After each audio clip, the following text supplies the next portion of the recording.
time. Boom. There we go. Happy days. How you doing, everyone? I literally didn't see the time. I was going to have a little chat with Jake then and make you all jealous. But then I thought, who we got? Like Falconelli and Slim. I mean, we know it's you, Slim. You're the first and second, mate. Lisa's in the house. How you doing? How you doing? If you're only screaming, that's my granddaughter in the swimming pool. And Phil's here. It's Bill in the house. Happy days. Lisa saying hello. True Christian and his new little logo. Sup, peeps. That does look cool. That's looking a bit like me as a wizard there with the thing going on. As you can see, just above Jake there, you can see my eye doing what your Christian cross is doing. That's what my eye does, mate. It's all in my eye. Power of being whiz. How you doing, Alan? Oh, I saw your comment. It didn't get deleted. Did you get your job last night, Slim? Did you, Jim? Did you? Slim? Slim. Fun. Oh, what's it called? Phil sent me a photo while he was at work. I was like, I bet he has loads of fun. Olga, hi peeps. How you doing? Oh, and Beats and Tapes is on his yo-yo again. Is he? Yeah. So all I got was a decent night's sleep. Well, I get bloody woken up. I get all hot and bothered, I do. Yeah. Depends with me. Sometimes I can't get to sleep, but it's not very often. Usually, once I'm asleep, that's it.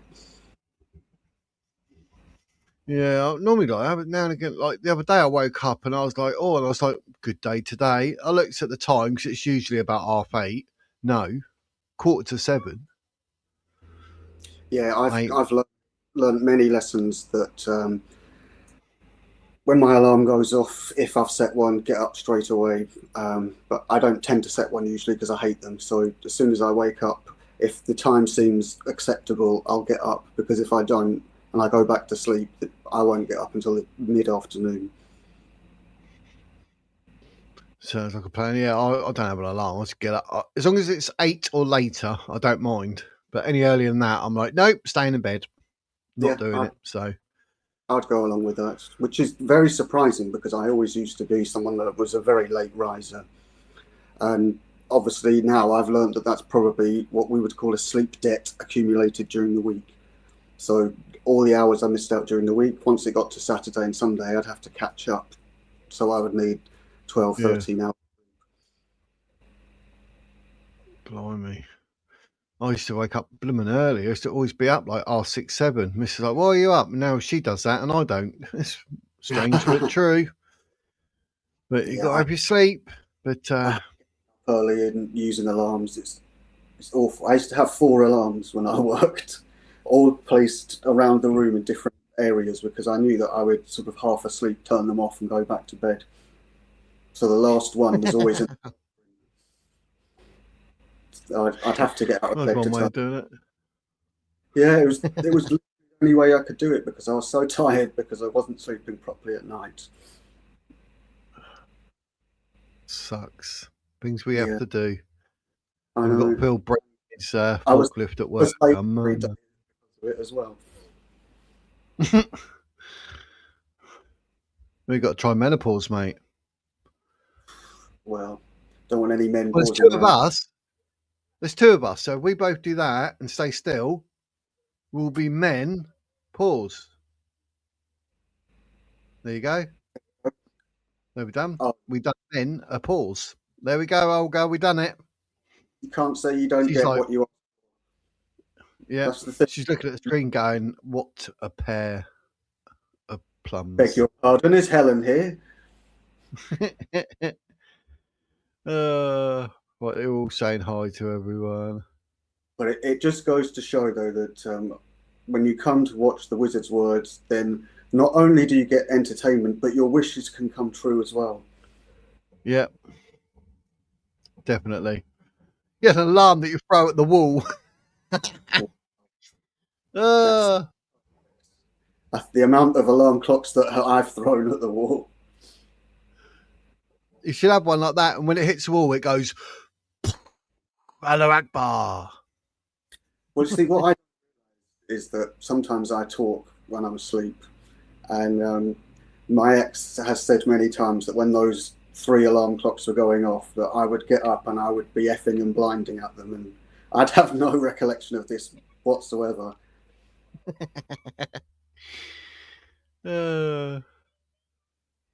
Every weekday? Oh, yeah, I'd ignore it as well, mate. I'd ignore it as well. You have to. Oh, I'd ignore it as well. I've done a video up today because to do with the Indian doctors and engineers getting false certificates. There's a massive scam. They're like £700 to £1,400 a pop, and they reckon there's maybe up to 1 million that have gone out.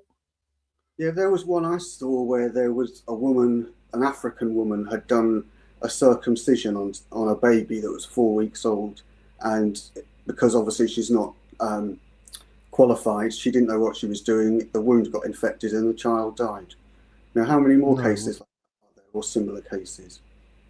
Yeah. Brings me on to, I did some homework for today because we talked about systemic racism last time. And so what I thought I would tell a few people, if you don't mind, just for a couple of minutes, is once again, what does systemic racism actually mean? And then to have a look at some examples of systemic racism in the style of white privilege, which we talked about last time, with things like how it was a sign of white privilege that people couldn't find plasters of the same skin colour, that sort of thing. So systemic racism, for those who've forgotten, is the idea that that all institutions and rules and habits and sort of any decision-making processes constantly make things worse for one particular racial group, even if no one actually says we're discriminating against you. Everything always seems to come out worse for that particular racial group, regardless of what the institution actually is. So another way you could put it is, if you change the race of the people involved, then would that change how institutions behave? And let's give some examples here of what I mean by that, just to illustrate it, because we remember the one last time, white privilege. This time, let's have a look at black and brown privilege and look at some things that perhaps we could argue are occurring today. So to look at systemic racism, here are some statements for you. I can be amongst the lowest attaining pupils in the country and still be described as privileged. I can be a victim of racism and expect debate over whether racism against me truly exists. I can watch institutions measure the disadvantage of every group except my own. I can watch opportunities allocated according to ethnicity and be told that this is fairness. I can feel like a stranger in places my family has known for generations and find few acceptable ways to express it. I can see authorities hesitate to confront cultural problems for fear of causing offence. I can notice different standards being applied to different groups and be told that the standards are identical. There's just a few. I have over 20 listed. And I think anyone can recognise that all of those things that I have just said, they would recognise as being true in their own field of experience. Therefore, why are we constantly being told that there is systemic racism against black and brown people when it's quite clear that the systemic racism is affecting white people, and this is what we need to be focusing on, and not focusing on things like silly online fights amongst each other over silly, trivial things.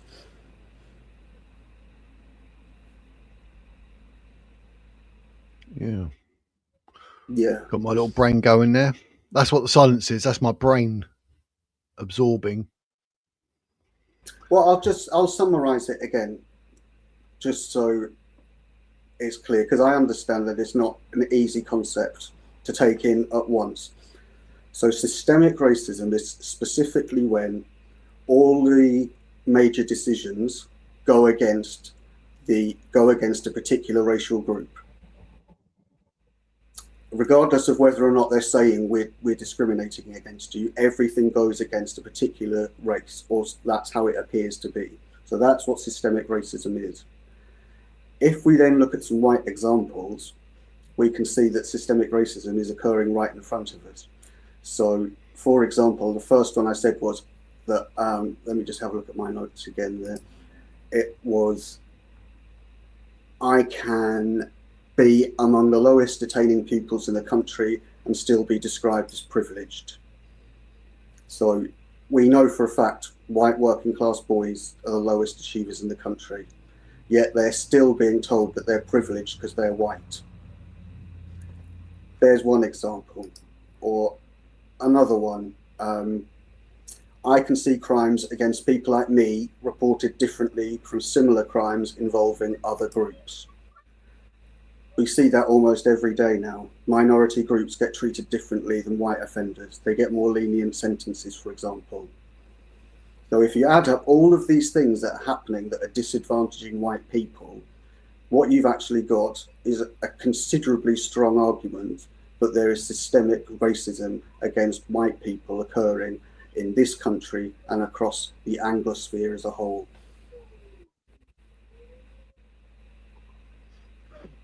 Yeah, I suppose, pointing that out, you must be racist.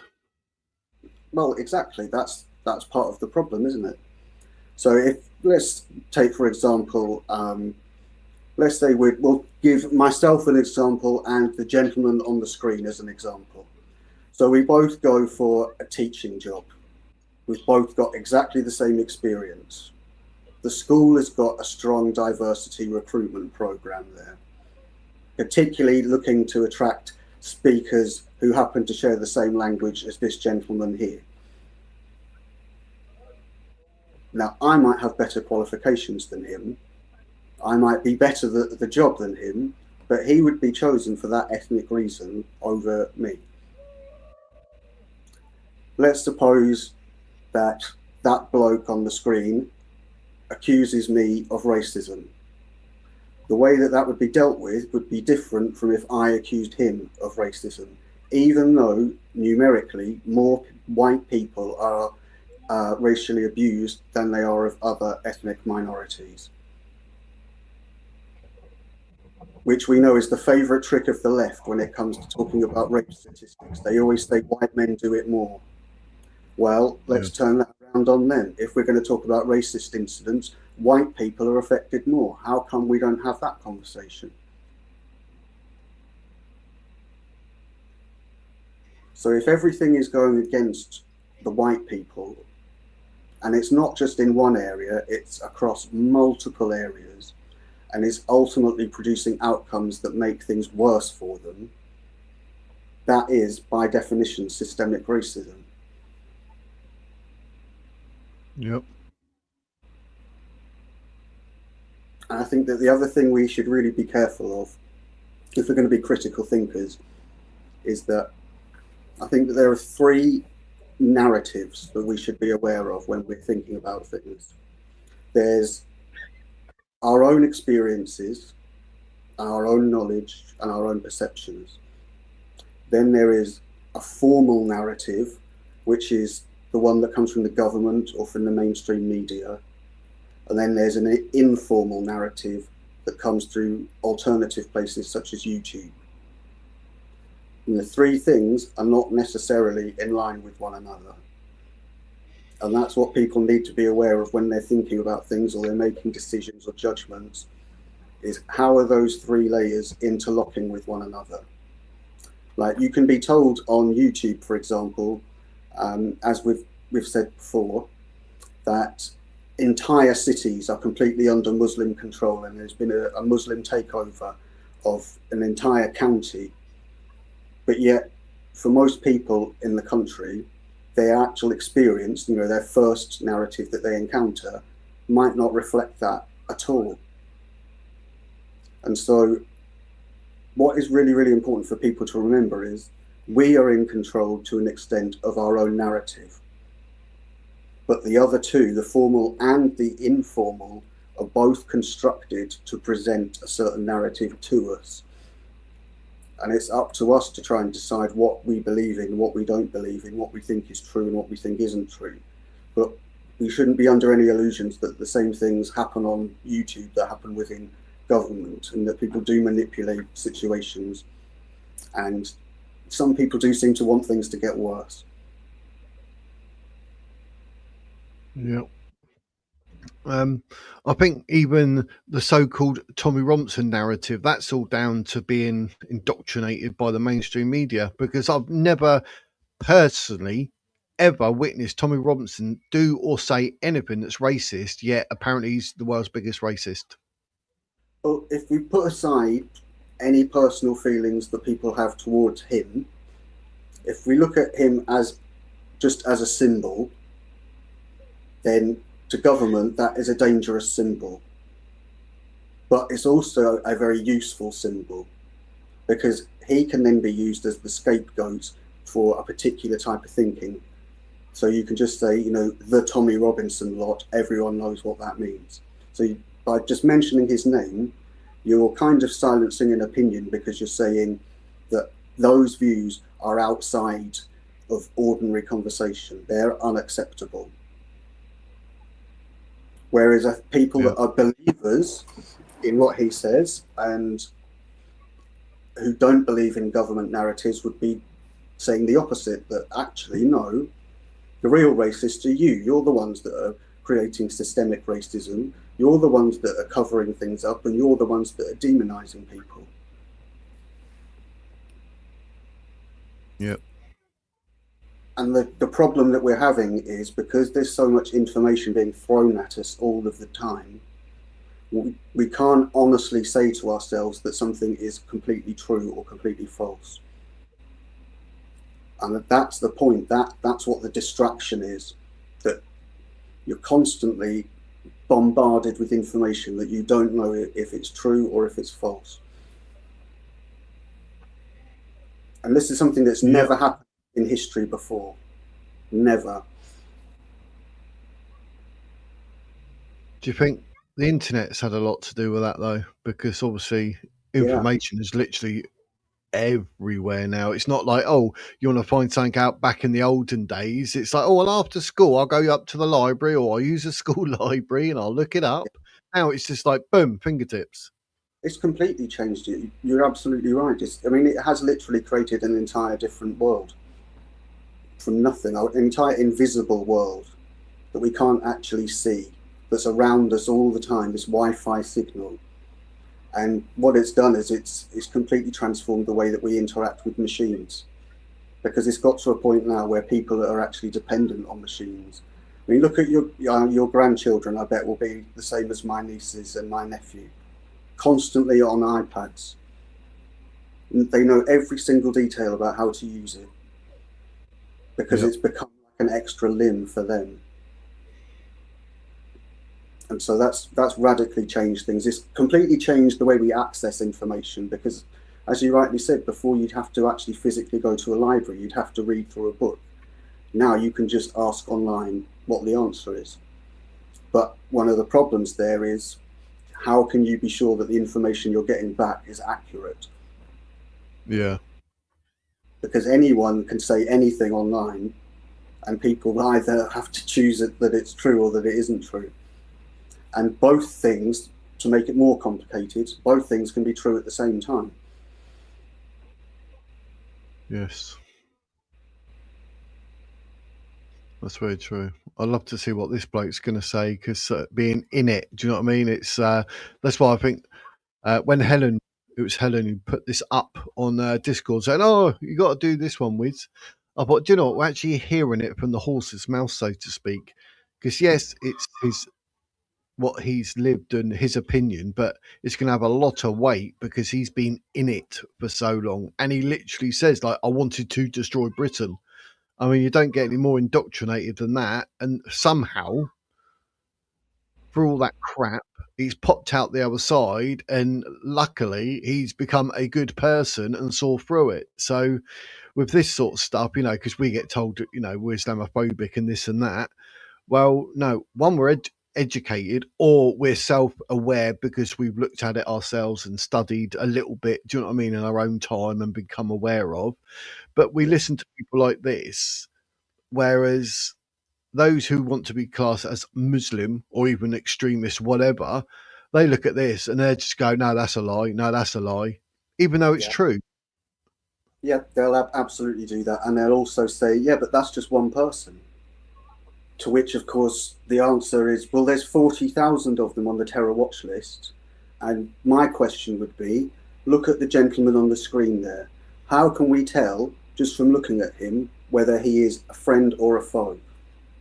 We're being told that all of them are our friends. But it's quite clear that amongst these so-called friends, there are many foes. We're not able to distinguish that. And that is posing a significant threat to our safety. And our safety is what the government should be prioritising. Because that is the number one job of the government, is to make sure that our borders are secure and that the people inside there are safe. Yeah, but even saying that though, like, oh, you're saying, like, you know, just by looking at him, can you tell if he's actually an extremist, a terrorist? Oh, that's racist.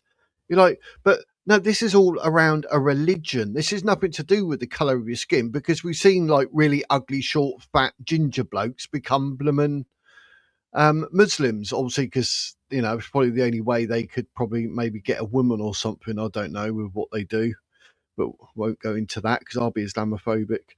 But no, I think we're being honest. yeah, I mean, I don't understand why. Like, one, why we got Islamophobic, and two, that because you're being honest, they can put a label on that to try and shut you up. Like, Well, it makes sense. I think you're right about that. Let's put it this kind of way. If I were walking down the street and I saw somebody of this gentleman's skin colour with your beard, I'm walking on the other side of the road straight away. Because in my mind, it's set off the threat level. It's set off a danger level. Why is it set off a danger level? Is it because he's got brown skin? No, it's not because he's got brown skin. It's because I know that there have been many terror attacks that are committed by people who happen to have brown skin and who happen to tend to have long beards without a moustache. And therefore, I associate those people with that offence. And that is a perfectly rational response to a severe threat. But yet we're being told that we can't say that because that is racist. Yes, I agree, that is racist, but not in the way that they mean. It's racist against us. And beardism. Is that And one? beard. There's always beardism, beardist. But yeah, I know. It's like, have you not read the Quran? Mate, honestly, I can't read the whole thing. I felt myself getting more stupid as deeper I got into it. And then I start like flicking pages and reading bits. See, this is the bit where I think legislation could actually be used. Because if we have legislation for hate speech that is essentially against inciting racial hatred or violence, then I don't see why we can't have the passages that are in that Quran designated as doing the same thing. Because if we can specifically link those passages to violent actions, which we can, then that means that that book legally, or certainly that book without those passages, would become the British version. And those passages perhaps would not be allowed to be taught to people in Britain. Because ideally, I'd like to say ban it outright, but I don't think that's ever likely to happen. But if we can legislate against those specific passages, then there's a possibility that we could have some form of censorship, hopefully for the whole book. Yep, indeed. Because if it were any other book, what would the consequences be? You know, a football hooligan writes a book and says in it that any rival firm needs to get their face smashed in whenever you see them and cut their throats whenever you find them. There's no way that that would ever get into a bookshop. But yet the Quran is given away freely on our streets. Yeah, and we get done for pointing it out. So but yeah, right. Let's see what this Uh, young was going to say. I've seen him on GB News a couple of times.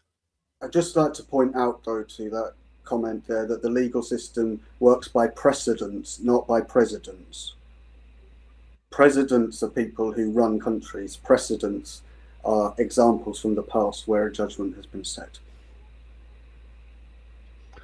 You got told by an English teacher, You did. but this is over an hour. Like Don't Helen, you let that happen again, young man or woman, or detention. I wouldn't waste my time on that. um, what was I saying? I can't remember. Oh yeah, this is an hour and 8 minutes long. I put it as review stroke watch along because I don't know like how often we'd stop it because it might just be a case that we can let the bloke speak or what. I don't know. I haven't seen it, but Helen come up with the bright idea of this one. So yeah, take it up with Helen, guys.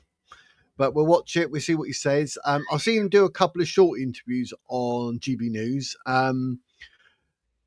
In one of them, I was a bit taken aback because I saw him maybe twice. The third time, he came across like the woman across was saying something, but he seemed a bit more defensive about Islam, and I was like, "Hang on a minute, that's a bit weird." So I was quite surprised by that. But yeah, I don't know if any of you other guys have seen him, heard him, or whatever. But yeah, so this is I wanted to destroy Britain. But one thing did occur to me though, just before we begin. There is so he's. I'm assuming he's saying that he's an ex-jihadist. Well, how do we know that he's ex-jihadist? How do we know that he's not just there saying this is what we're going to do to you and there's nothing you can do about it? Yeah, that's true. We're not going to get through this video. I'll see you in part 3. Yeah, I might walk up. Yeah. Yeah. Yeah, I did see it. Yeah, being called a racist for no reason. Same old, same old. We could be here for a long afternoon then. Yeah. Whereas I'm not sure how much I trust him. Yeah, that's sort of where I'm at. I'm maybe in this, it could sway us a bit more one way or a bit more the other. Who knows? But Well, for the benefit of the audience, as I like to be fair and honest, um, my personal opinion, without having heard him utter a single word, is that I don't believe a word that he says. I don't trust him. I don't trust anyone who is of that faith unless they've shown considerable effort to condemn that faith and show it for what it truly is. he actually now works at quite a secure type place where they work on terrorism and that. He's some sort of advisor or something now. He is. So, yeah, He's an advisor on terrorism. something to do with that. Yeah, I can't remember the exact thing. Well, he might say in this that what he does now, but yeah, an advisor or some description or yeah. Well, So wouldn't that just be the perfect place to be if you were a jihadist? Where would you yeah, want to be? infiltrate. Yeah, exactly. That's They what did it's. say that Not saying that that happened, but yeah, infiltrate like MI5 or MI6, infiltrate politics. Who needs a gun? well, when they talk about things like terrorism, they often will focus on far right terrorism, which we know barely exists. So what you've just said there, although you meant it as a joke, you're actually completely right. That's exactly what is happening. Yeah. I don't give the gospel of Jesus. Mr. Wapple, don't give two hoots about the Arsenal and PSG final because it's not even on telly now. You got to be on TNT or whatever or pay $4.99. I'm like, no. So that'd be the first Champions League final that I've missed. So yeah. Jake, never like going open minded. I am very and open-minded. anti radicalisation. I believe that there are some brown people that are okay that I've met, but when I see people who look like him, then I'm not going to lie to anybody. I straight away I think terrorism, and I don't want anything to do with them. Now that is a stereotype, that is a prejudice, but it's based upon the information that I've received over years that says that people from that part of the world are not to be trusted. And if people think that that's being racist, then that's up to them. But I happen to think that that's the correct way to view the world. Yeah. Are they actually doing it free, Mr. Waffle? Because even the Prime Minister got in on the act and wrote to him and said, hang on. Do you know what I mean? So, yeah, no one's going to pay for it. So it will show on the viewers. It just drop because no one will pay for it. You watch it because it's there, but you're not going to pay for it. That's ridiculous. It Do you know should what I be mean? free to everybody. The entire competition should be free to everybody, like it is in European countries. Yep, they like to monetize absolutely everything. It's pathetic. So Well, it's ruining they it, isn't it? ruined Grand Prix and that like that. Well, if you think about, like we've mentioned, the World Cup that's coming up, also Champions League is the same. They just keep introducing more and more teams to create more matches, but they're not going to be good games. They're going to be shit. You're just going to see these shit teams get whipped by the big boys. It's not of any benefit to anyone. Whereas if you were to go back to the late 80s, early 90s, where you had much smaller pools of teams, you had to be good to win those tournaments. You had to be at the very peak of your game because you only had, in some cases, 4 games to actually, 5 or 6 games to actually get through, and you're facing the top teams almost immediately. It's just ruined everything. Terrible. I'll check it out if it's on their channel for free. I will investigate, but we shall see.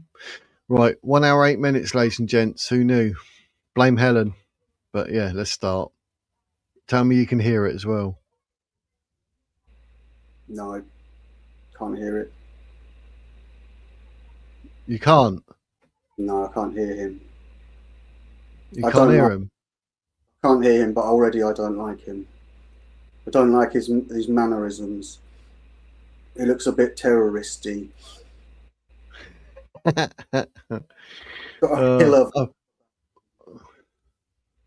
All that time getting it ready, and it's just sat there, and it won't even.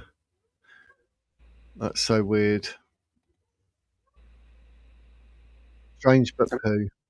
He might be a really nice guy, but to me, as soon as I could see those eyes of his, I knew straight away. Look, it's got ISIS written all over it.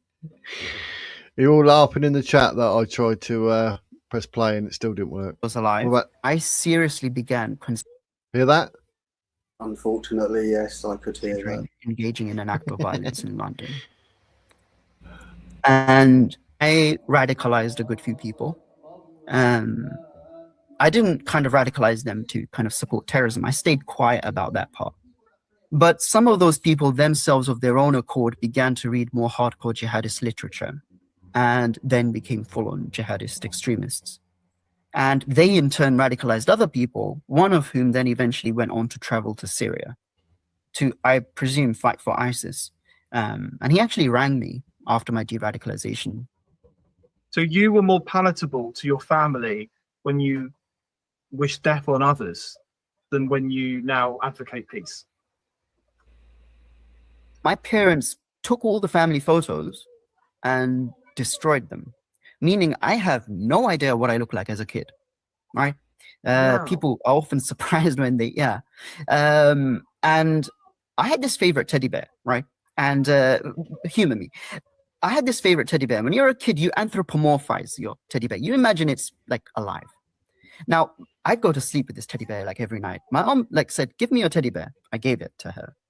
And then she proceeded to produce the largest pair of scissors you've seen in your entire life. And then proceeded to behead the teddy bear in front of me. So, Hal, thank you so much for joining us on GB News. Now, you've got... Why is that funny, that his mother is encouraging beheading things? I don't trust anyone that laughs at beheading. Because he's probably that bemused by it. He Maybe, seems like maybe. a rotten egg, this one, for sure. Let's see. An interesting story. You started out your adult life as a committed Islamist. You now work with counter-extremism. And before we get into sort of the journey that you've taken politically, when you were at your most fervent in your Islamism, what were your beliefs? Good question. I believed, thank you for having me on. I believed that there was a never-ending war between Muslims and non-Muslims, that every single non-Muslim was the avowed enemy of every Muslim who was alive, that it was the goal of our religiously ordained God-given goal to essentially establish an Islamic empire, to hark back to the age of empires.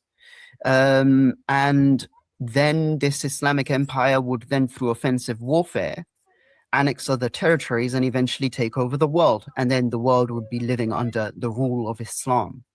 Okay, As part of that, it was very much kind of, I was taught. That was really important, what he's just said there, because how can we distinguish that from the so-called moderate Muslims who are arguing exactly the same thing? But yet they might not say it in the same words that he just used then. And if we're thinking about what we were talking about earlier, about, I suppose we were talking about hard power and soft power, he there is talking about conquering lands, and we think that that means being done by the sword and by armies. But you don't need to do that anymore, because we live in an information age, as mentioned earlier. Now, if you can control the information, or you can get into positions in institutions, such as working for counter-terrorism, then, as we noted before, you don't need guns anymore, do you? So that in itself is a form of warfare. And how are we to know if somebody is believing the things that he is saying, or if they're believing in this nice, cuddly version of Islam that they like to present to us? And he can stand there and tell us these stories about him and his lovely little teddy bear and how nice he is. We know the things that he was thinking. That is just an emotive tool that he's using to try and hoodwink us into thinking he's a good guy. Yeah. That Britain was the enemy, that I was Muslim in a way that was diametrically opposed, which was in complete contradiction to British values, to liberal Western values, that my kind of goal in life should be to kind of help the war effort, so to speak, of Islamist Muslims against the West. What's it like living in a country that you hate? That's a very insightful question, actually. It's like it's almost like you have this under siege mentality. There's something about him that I'm not liking. His blink rate is so high. It's ridiculous. He's looking away a lot as well. He's not looking at and making direct eye contact either. It's interesting we can't see. Yeah. I was going to the left and that. But why every time Helen said one in the comments, but why is it every time he's asked a question, he's like, oh, that's a good question. Oh, that's an insightful question. Why is he saying that before he answers? That's why do you think? What makes you think that he's doing that?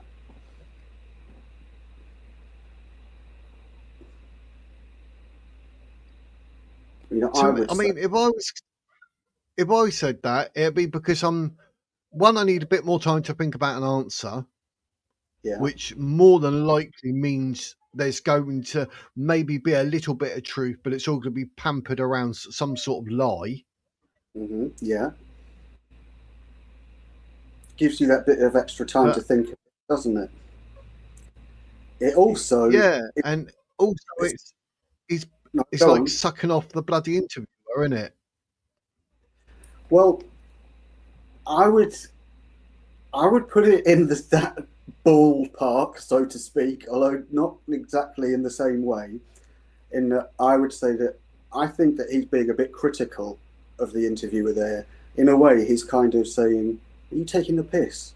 Asking me a question like that. Could be that. Because if he feels that he's superior to the person asking the question, that could be it. But it's far more likely is this just a distraction technique. Yeah.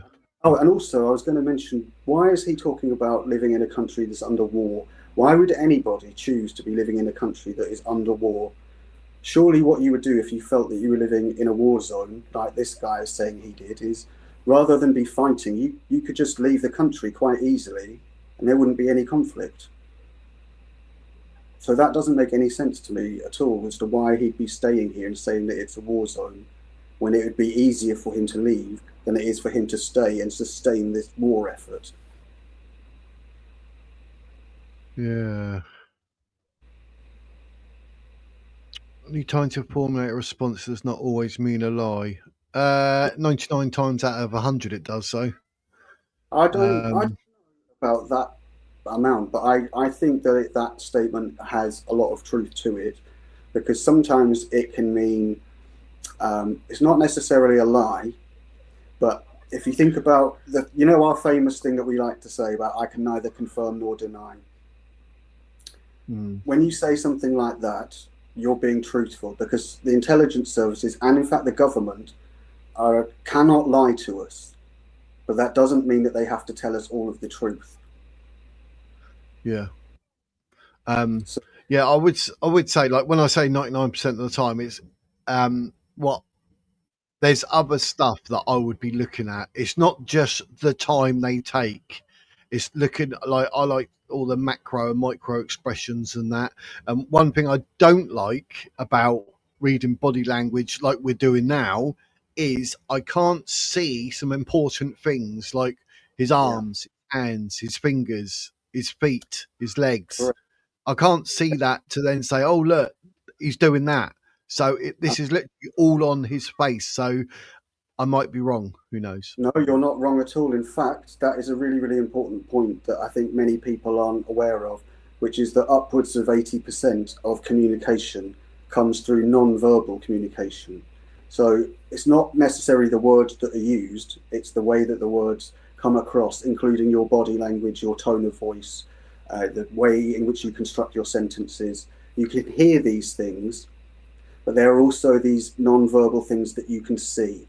Like we've noticed his eyes, we've noticed his facial expressions, but we can't see what he's doing with his hands. We can't see if he's shuffling his feet. So we're losing a lot of what could be being communicated here. And that might mean that we're coming to false conclusions. I don't think it does. I think we've got this rotten egg sussed from the start, but it could be in other situations. This could be an example of us being prejudicial. Yeah. Yeah, you're right, Olga. I just think when he asked the question about, well, no, it's not like that now, but yeah, we shall see. You feel like you're under attack. Now, obviously you're not, right? It's just kind of all in your head. But everything you experience in the world, in the country, if someone, say, is having a bad day and they just look at you a bit funny, you interpret that through the lens of your ideology. And then everything that happens, it's like evidence of Islamophobia and racism and bigotry. When all the time, in fact, the only bigot around is you, but you don't realize.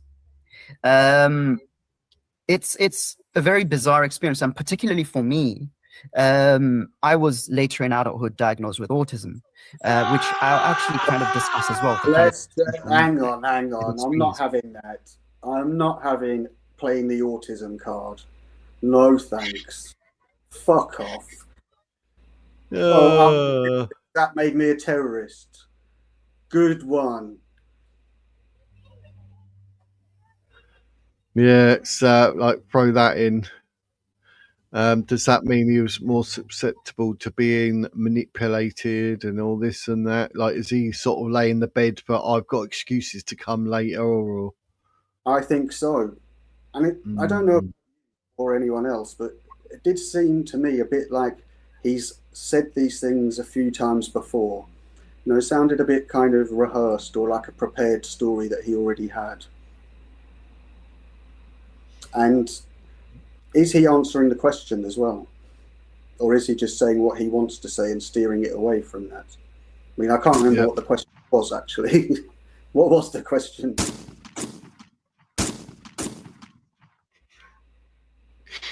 Anyone know? I can't. I think the bloke was saying something about him being whatever towards Britain or something, angry towards Britain, hating Britain, or why you wanted to blow it up. That's it, yes. It was, what was it like to be in a country that you hate? That's it, yeah. So yeah, I've got some sound effects. I never use them. I've got a boo when he says something I don't like.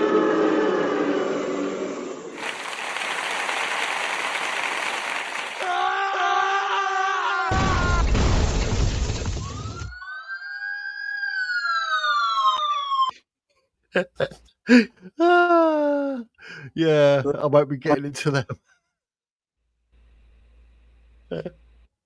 It's good the way that all lined up there. I just, but yeah. Oh, I'll tell you what one I do like is when he's lying, I should do the heartbeat.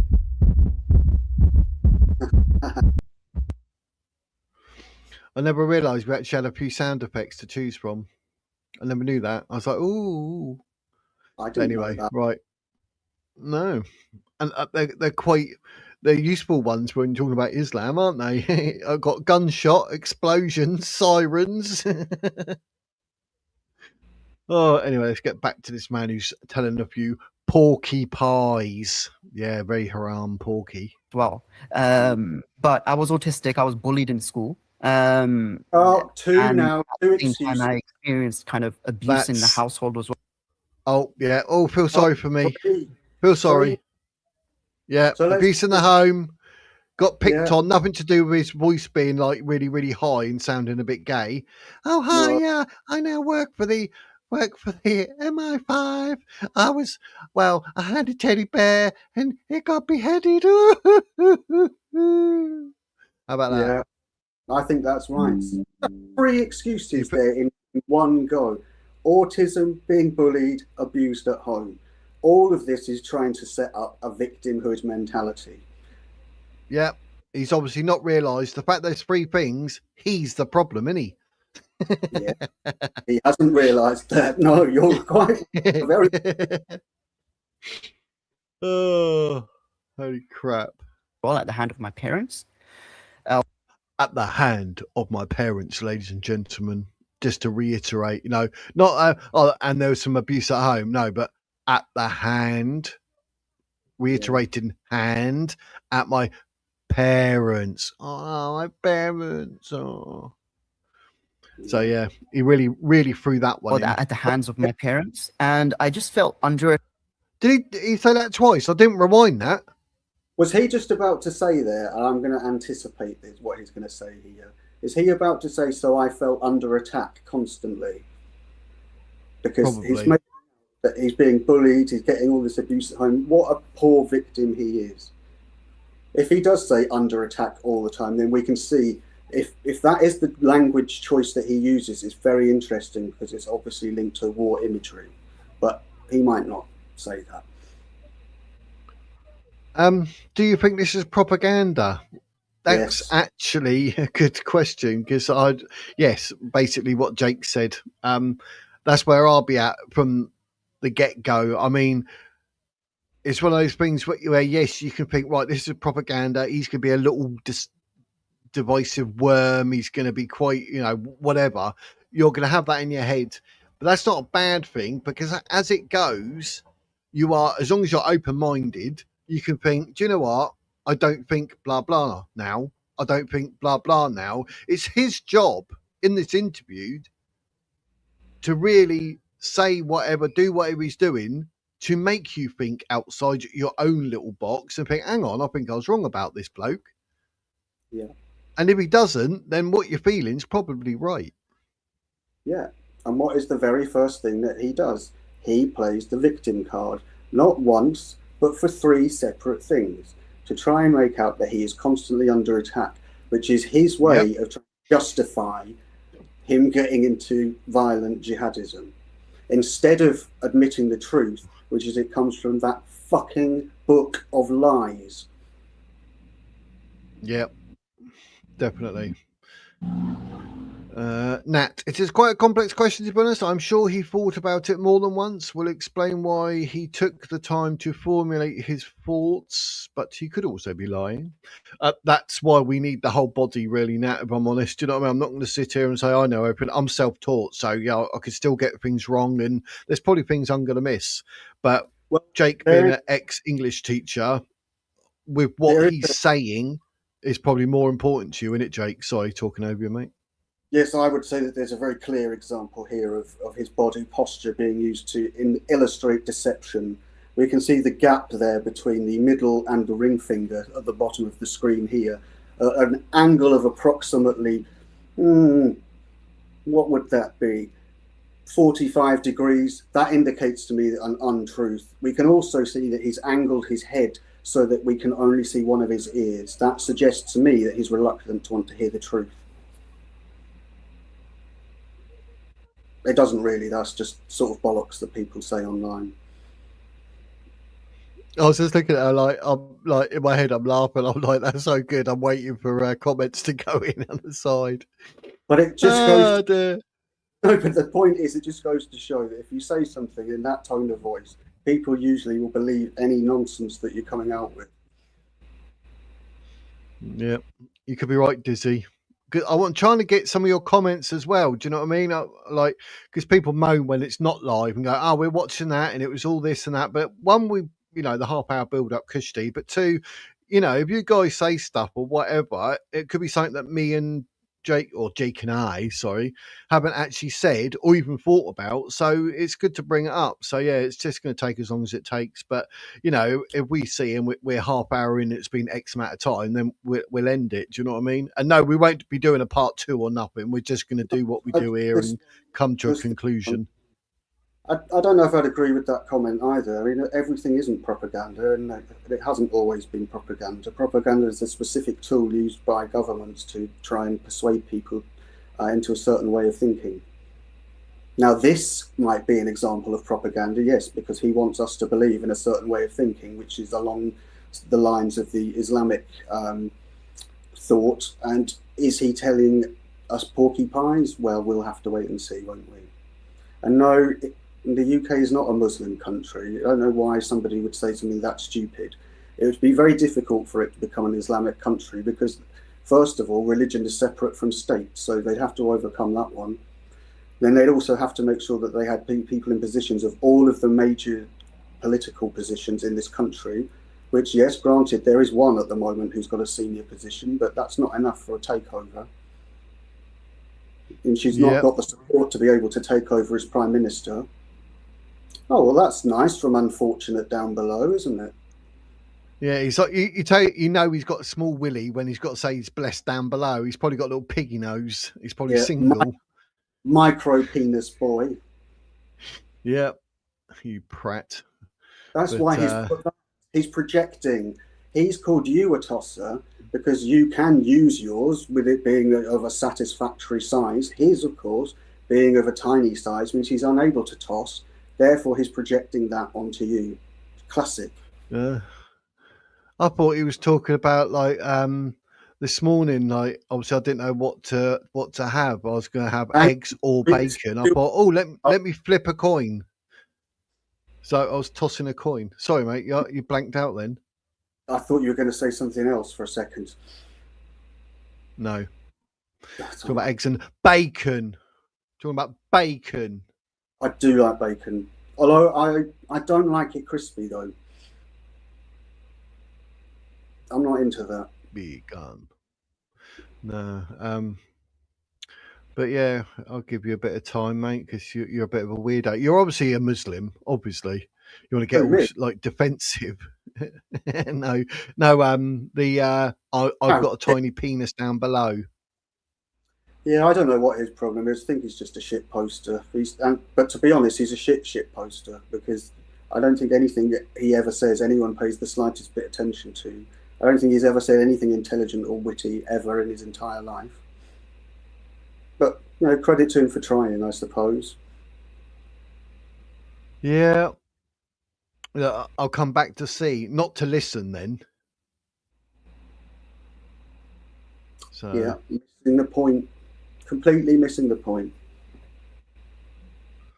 Yeah, Yes. it's just. Phil, I second your decision. Yes, give him the nuclear warfare option.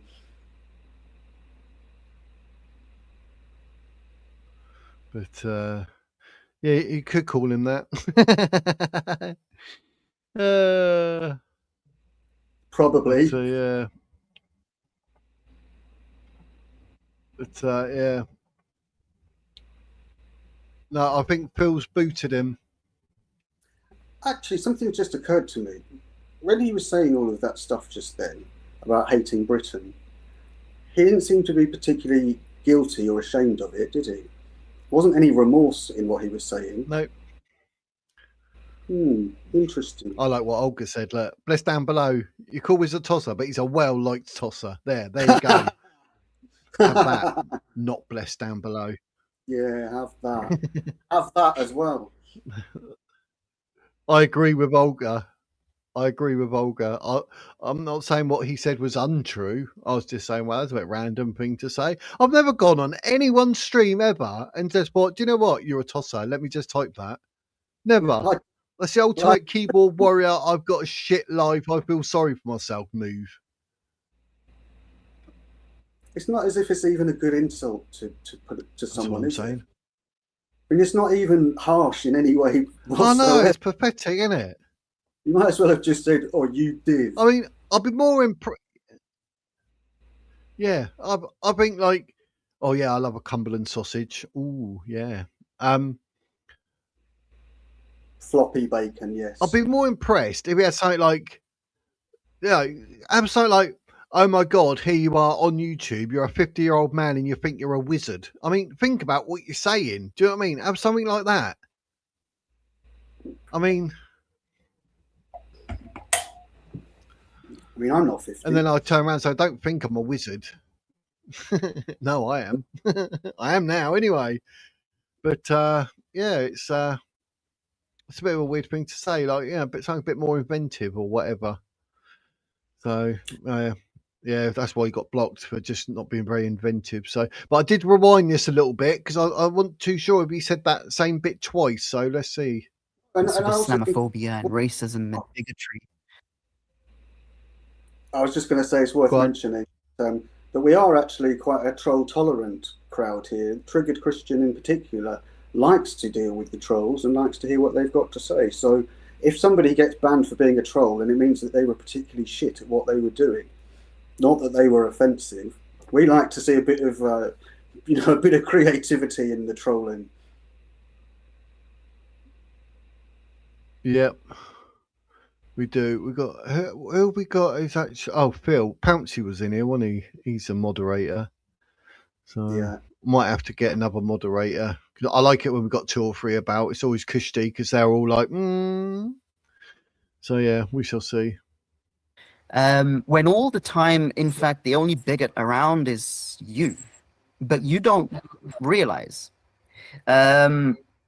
It's a very bizarre experience, and particularly for me, I was later in adulthood diagnosed with autism, which I'll actually kind of discuss as well, the kind of potential link there with extremism as well. But I was autistic, I was bullied in school, and at the same time I experienced kind of abuse in the household as well at the hand of my parents, or at the hands of my parents, and I just felt under attack in every kind of sphere or realm of... Do it!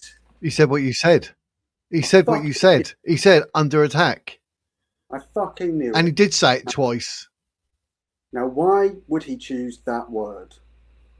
That's what I would ask people to consider there. He could have picked any word that he liked. He could have said that he felt scared, or he could have felt uncertain about things, but he specifically chose the word attack, which is specifically linked to violence. That's his excuse for fighting back. Yep. Life.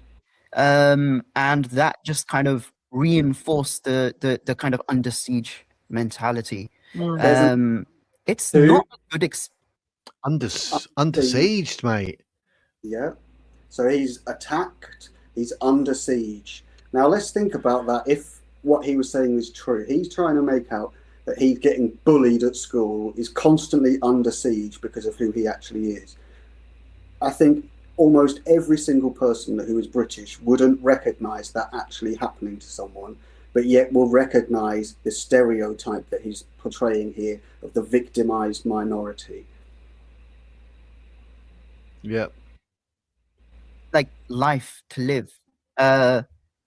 If you think everyone's out to get you, your life chances are gone. You're not going to like care about education. You're not going to care about career. Your life is just wasted. And no wonder there are so many people in the community, because it's not just Islamism, it's also Islamist adjacent thinking too. And that has kind of creeped out into the wider Muslim community as well. So amongst Muslims who... He's honest. He just said something truthful. He just said there, well, I don't know if you wanted to hear it back to check that he did, but I'm pretty sure he said then that the Islamist thinking has leaked into normal Islamic thinking. Therefore, the two things are the same. I'm sure that's what he said. I think he did. Are gone. You're not going to like care about education. You're not going to care about career.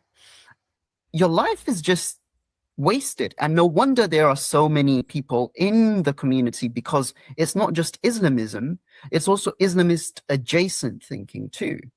And that has kind of creeped out into the wider Muslim community as well. So amongst Muslims who even aren't Islamist. And I think that has a really big role to play in the kind of socio-economic deprivation levels and the kind of maybe the crime rates that we see in the Muslim community. Okay, there's one. There's another one. When you first described the belief... Got 4 now. So we've got, he's autistic. He's done well. He was bullied. He was abused in the home. And now, because he's a Muslim, he's disadvantaged economically. So that was his last one there, that even the system is against him completely. So he felt hated by everyone. I mean, it didn't occur to him to think, well, if I did well at school, maybe I might be able to get myself out of the situation that I'm in. I might be able to get a job where I can earn some money, maybe get a career. Perhaps out of that, I could build a successful family. No, he sits there and he thinks, oh, I'm a poor victim. I know what I'll do. All these nice people in the country that have put me and my family up for the past few years, I'll just terrorise them and try and blow them up. Yeah, seems a bit... everyone's in the chat like, hang on a minute, just because you're autistic doesn't mean this, that and everything else. Do you know what I mean? Which they're right. Like, well, hence why you sort of think that's just sort of one of his excuses. Helen, you say that, but we haven't got any proof that you're not a terrorist. Yeah. Joking, of course.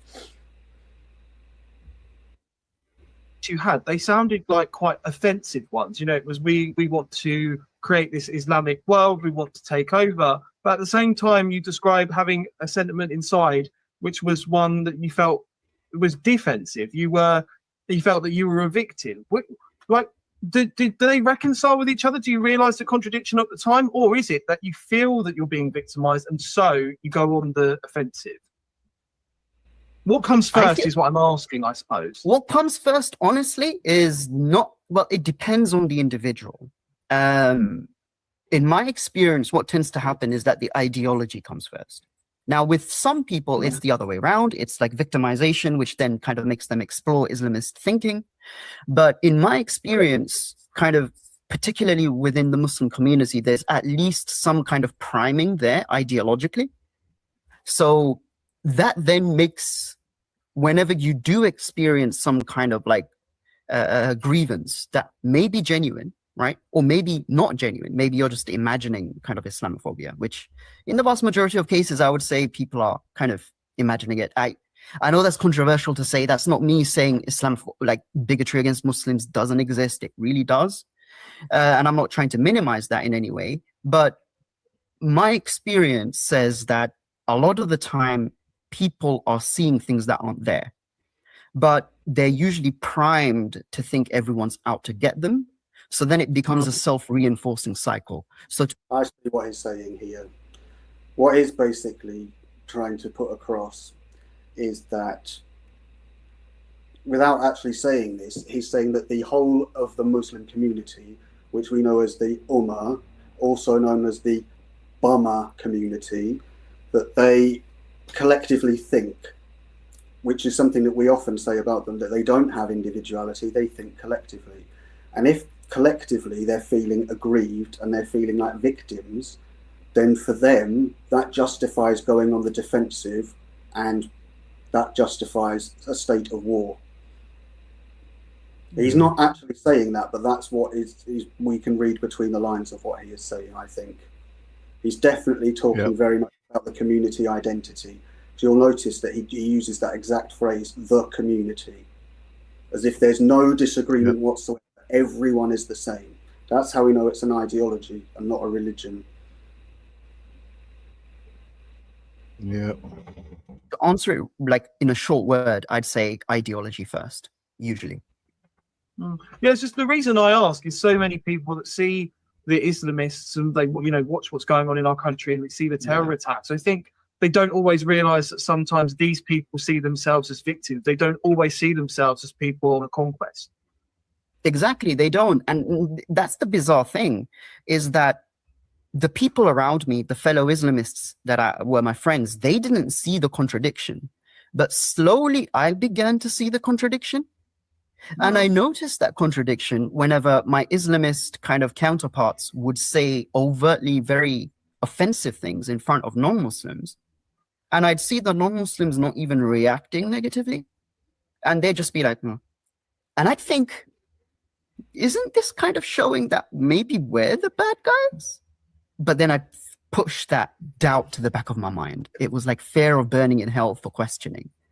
So I was maybe one. Hey, we say what the actual. Oh, no, I said, is he a homosexual? He acts like one. Yeah, I'm getting that impression. I'm not saying that he can't be.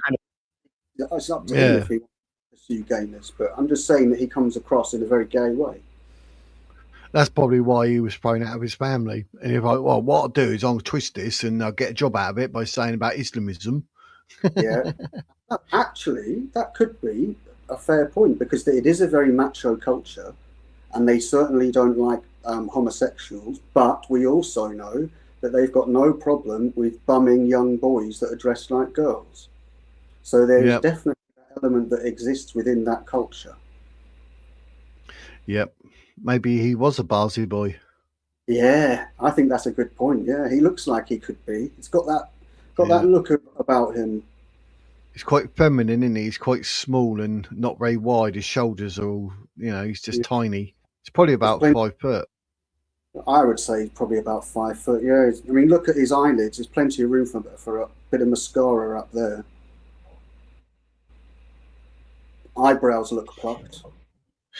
Yeah. But he sounds like a queer to me.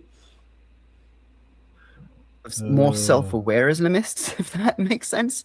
And I think that had a really big part. Yeah, I think I had a big part to play in my de-radicalization. How were you first introduced to those ideas? Because you didn't grow up particularly religious, did you? No. In the first 6 or so years of my life, I was taught that to be a good Muslim means to be a good person. That you should treat other people well, and if you're a good person, you're going to go to heaven. Then at around the age of 6, my parents became exposed to a very different form of Islam, known as Salafism, or otherwise known as Wahhabism. Just to give you an idea, ISIS is actually a subset of that form of Islam. So my parents were just kind of like a level below ISIS. I know I'm just saying that nonchalantly, but that was just my life. But yeah, it's my parents became exposed to it in large part due to, back then, Saudi Arabia in the 90s. So I was born in 1992. Back then in the 90s, Saudi Arabia was putting a lot of petrodollars into spreading this form of Islam in the West, particularly in the United Kingdom. That's important. I think that is important, his age, So if he's born in 92, he'll have been born just after the first Gulf War. So there'd have been anti-American hatred in that part of the world. And also he would have been, he would remember 9/11 as well, which is one of the big recruiting tools for jihadism. So he would have been, 9 when that happened. 9, yeah.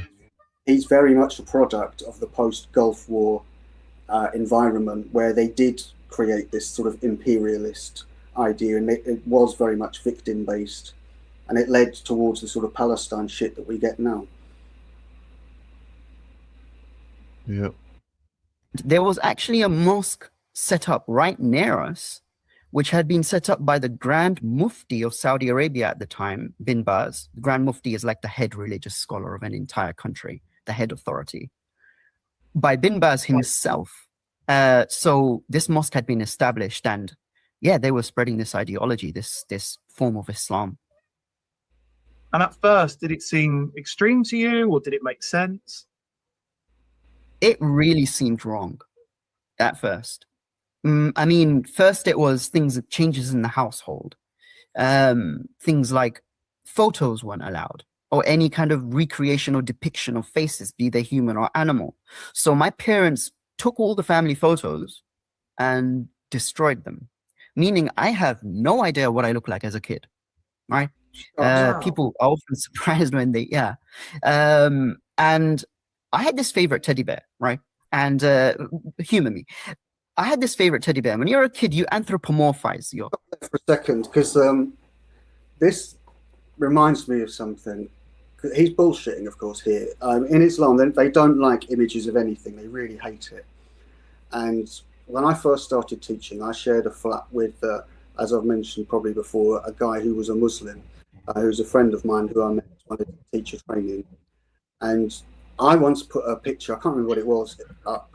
And he said, will you take that down, and explained what it was like for Islam. And I'd said, I don't give a fuck about your Islam. This is where I live, and I'm going to do what I like. And what I then used to do is, I'm sure that your viewers will appreciate this. I used to get the booklet from the cover of a Prince album. It was called Dirty Mind, which is one of the gayest pictures you'll ever see. And I used to deliberately put it around the house in places where I knew he would find it and it would piss him off. And in case you wondered what the cover of Dirty Mind is, essentially Prince wearing a G-string.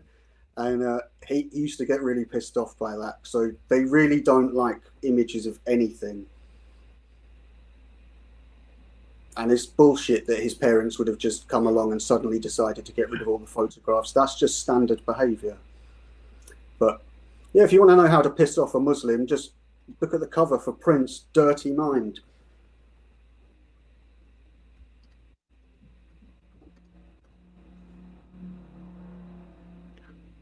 I think that bloke's going to go soon. I'll just leave that to it.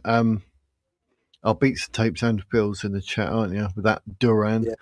I don't know what he's gone on about. I can see him getting booted in a minute. He's not listening. He's just posting crap. They're more than a very defensive Muslim.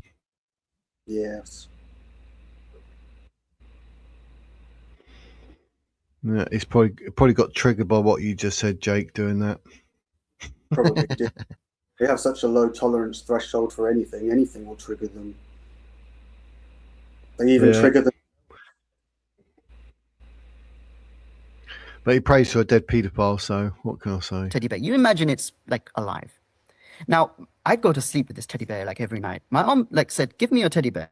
I gave it to her. And then she proceeded to produce the largest pair of scissors you've seen. Then she proceeded. I mean, I'd be like, oh, and then she went and got some scissors. They were huge.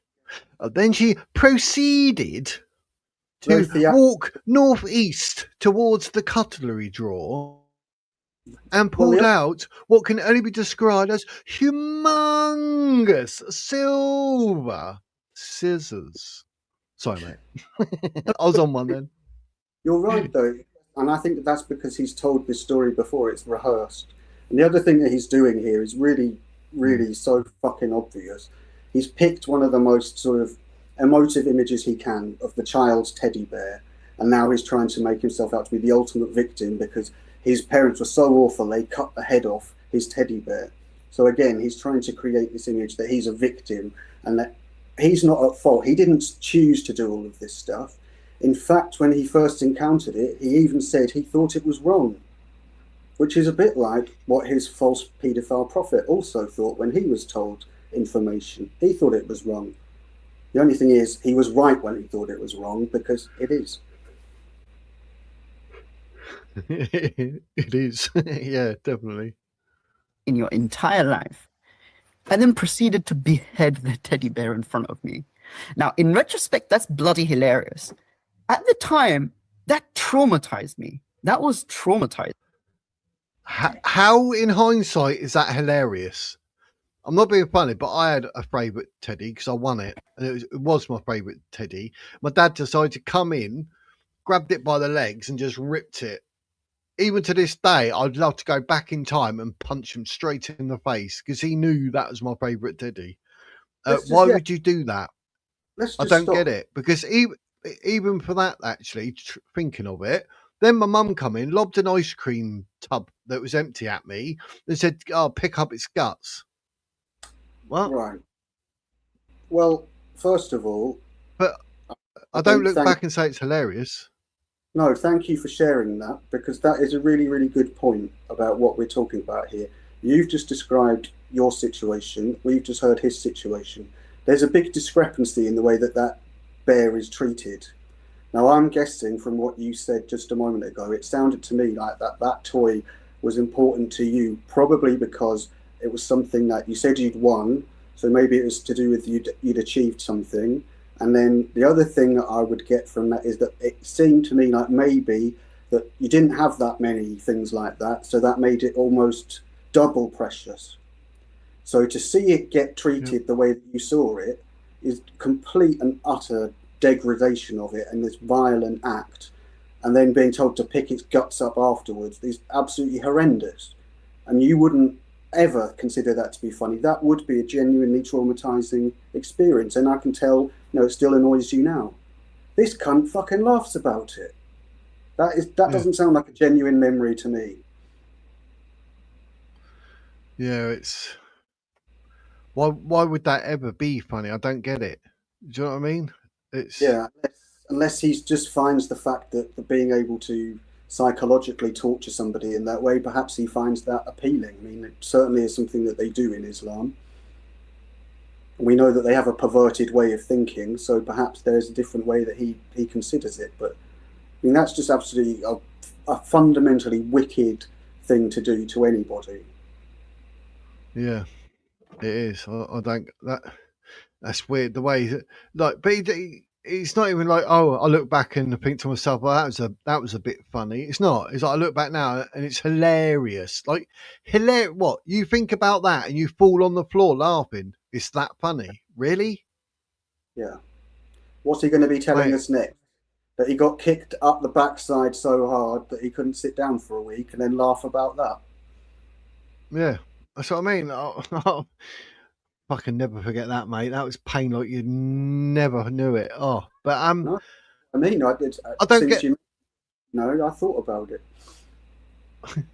But if I went back in time, honestly, before we done that, I'd probably want to grab his head and just put it down and knee him in the face. I'll grab the ice cream tub, put it over Mum's head, punch her in the face.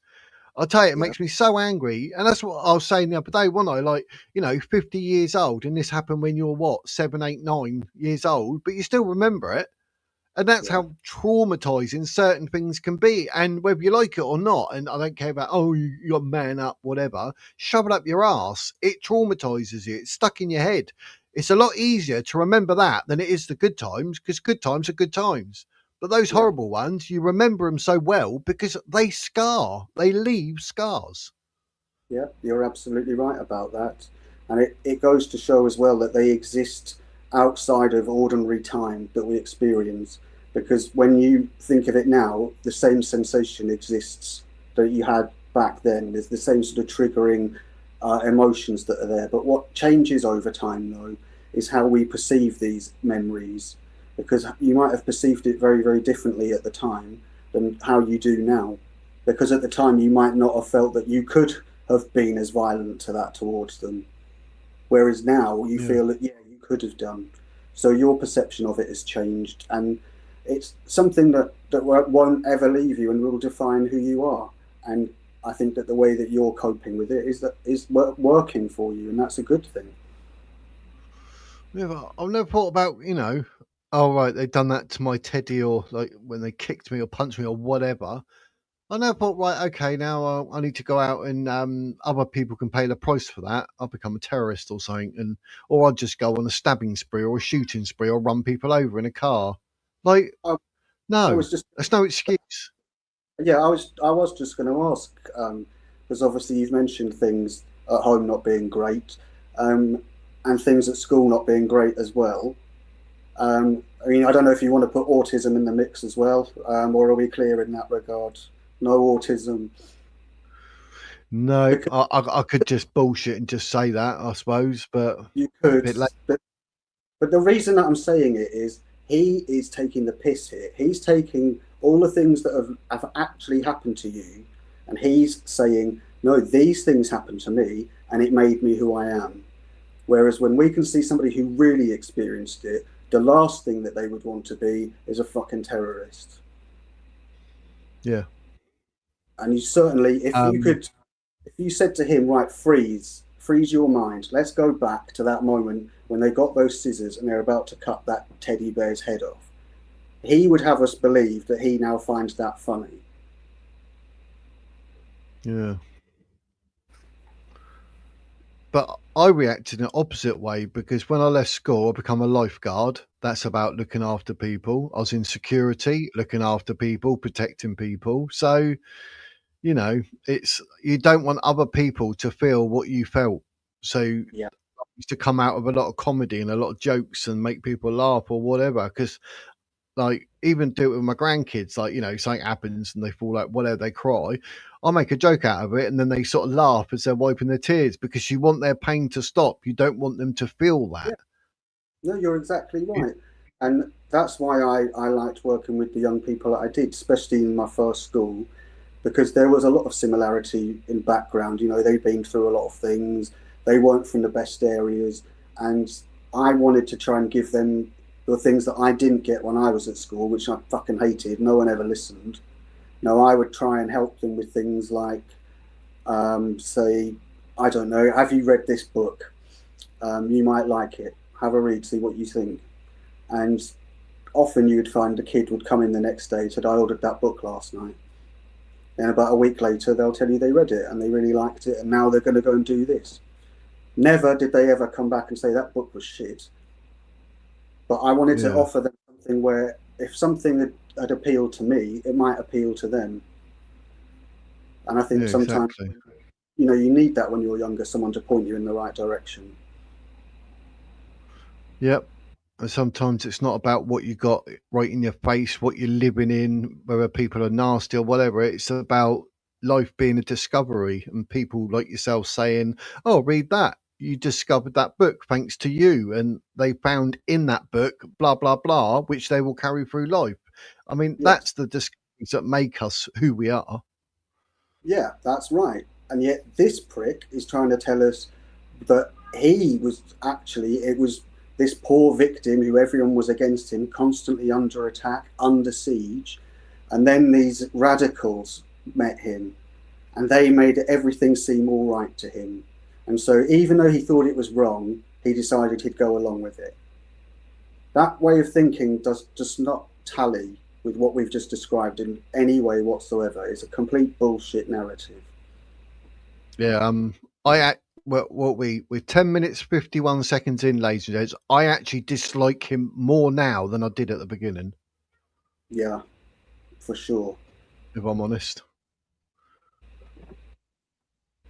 Yeah, and I think it's because he hasn't actually said anything that bad. I think it's because we know, we can read the subtext in what he's, speaking. We can hear that he's telling us one thing, but he means something else. Yep, and his mum being violent with scissors and chopping his Teddy's head off is just hilarious. That's really, I'll be thinking about that for days. I will, comparing it to my experience, thinking, And whether, you know, I'm right or wrong, whatever it is, or however, my brain won't let it drop, because I would analyze what he said, put it against what I said, and I think, am I wrong? Should I be looking back? Would it have been easier to cope with if I laughed at it or whatever? Because that's why my brain won't let it drop, because what I felt was so different to what he felt. Do you know what I mean? So you overanalyze the situation. I more than likely like come out the other end and I'm still where I'm at, because I'm like, no, I'm right. It's not funny, and we've discussed it as well. But I will have moments over the next 24 hours where it'll pop in my head for a minute or two, and I'll have a little think about it. How weird's that? That isn't weird at all. That's critical thinking. Critical thinking is when you can look at different perspectives and weigh them up against your own. So then you can judge whether or not what your beliefs are actually based on something that you can measure. And that's exactly what you're doing. That's a good thing to do. It's not, you're not sat there ruminating on something that happened years and years ago. You're doing it in a productive and meaningful way that actually might give some sense of perspective to things, you know, as in terms of the whole picture, you know, and how you are the person that you are today. Yeah.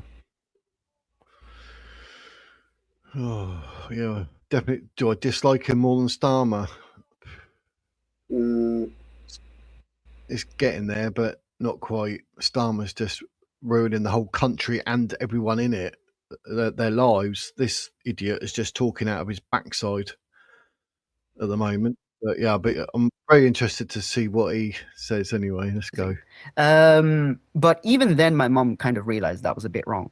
Then, like the way my parents were dressed was changing. My mom started wearing the full hijab with the hair covered and the full body covered. Then eventually the niqab with only the eyes visible, and then eventually the face veil with the eyes covered too. And then she kind of went back to the niqab.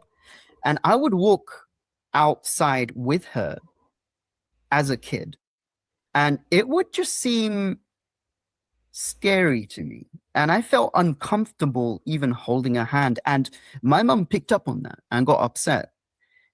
So a lot of these changes didn't seem right to me. One other thing I'd been taught is never have non-Muslim friends, right? Because they all hate you and they all wish harm upon you, and they're just pretending to be your friend. But secretly, I did have non-Muslim friends in school.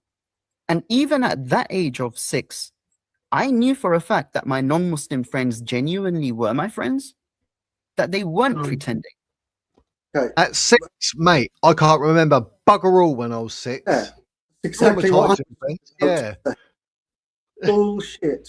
And the other thing that I noticed there is that it also links back to the teddy bear thing.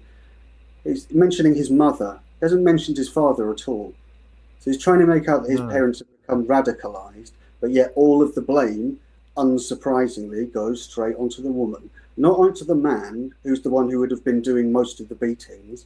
It goes onto the woman, because they hate women. And I thought, isn't God saying that they all hate us? But they don't. And that was kind of like the first doubt that I had. So doubt was kind of like a thing that was almost universal across my upbringing. It was just very much that I was pushing it to the back of my mind out of fear of burning in hell for questioning what I thought was God's word.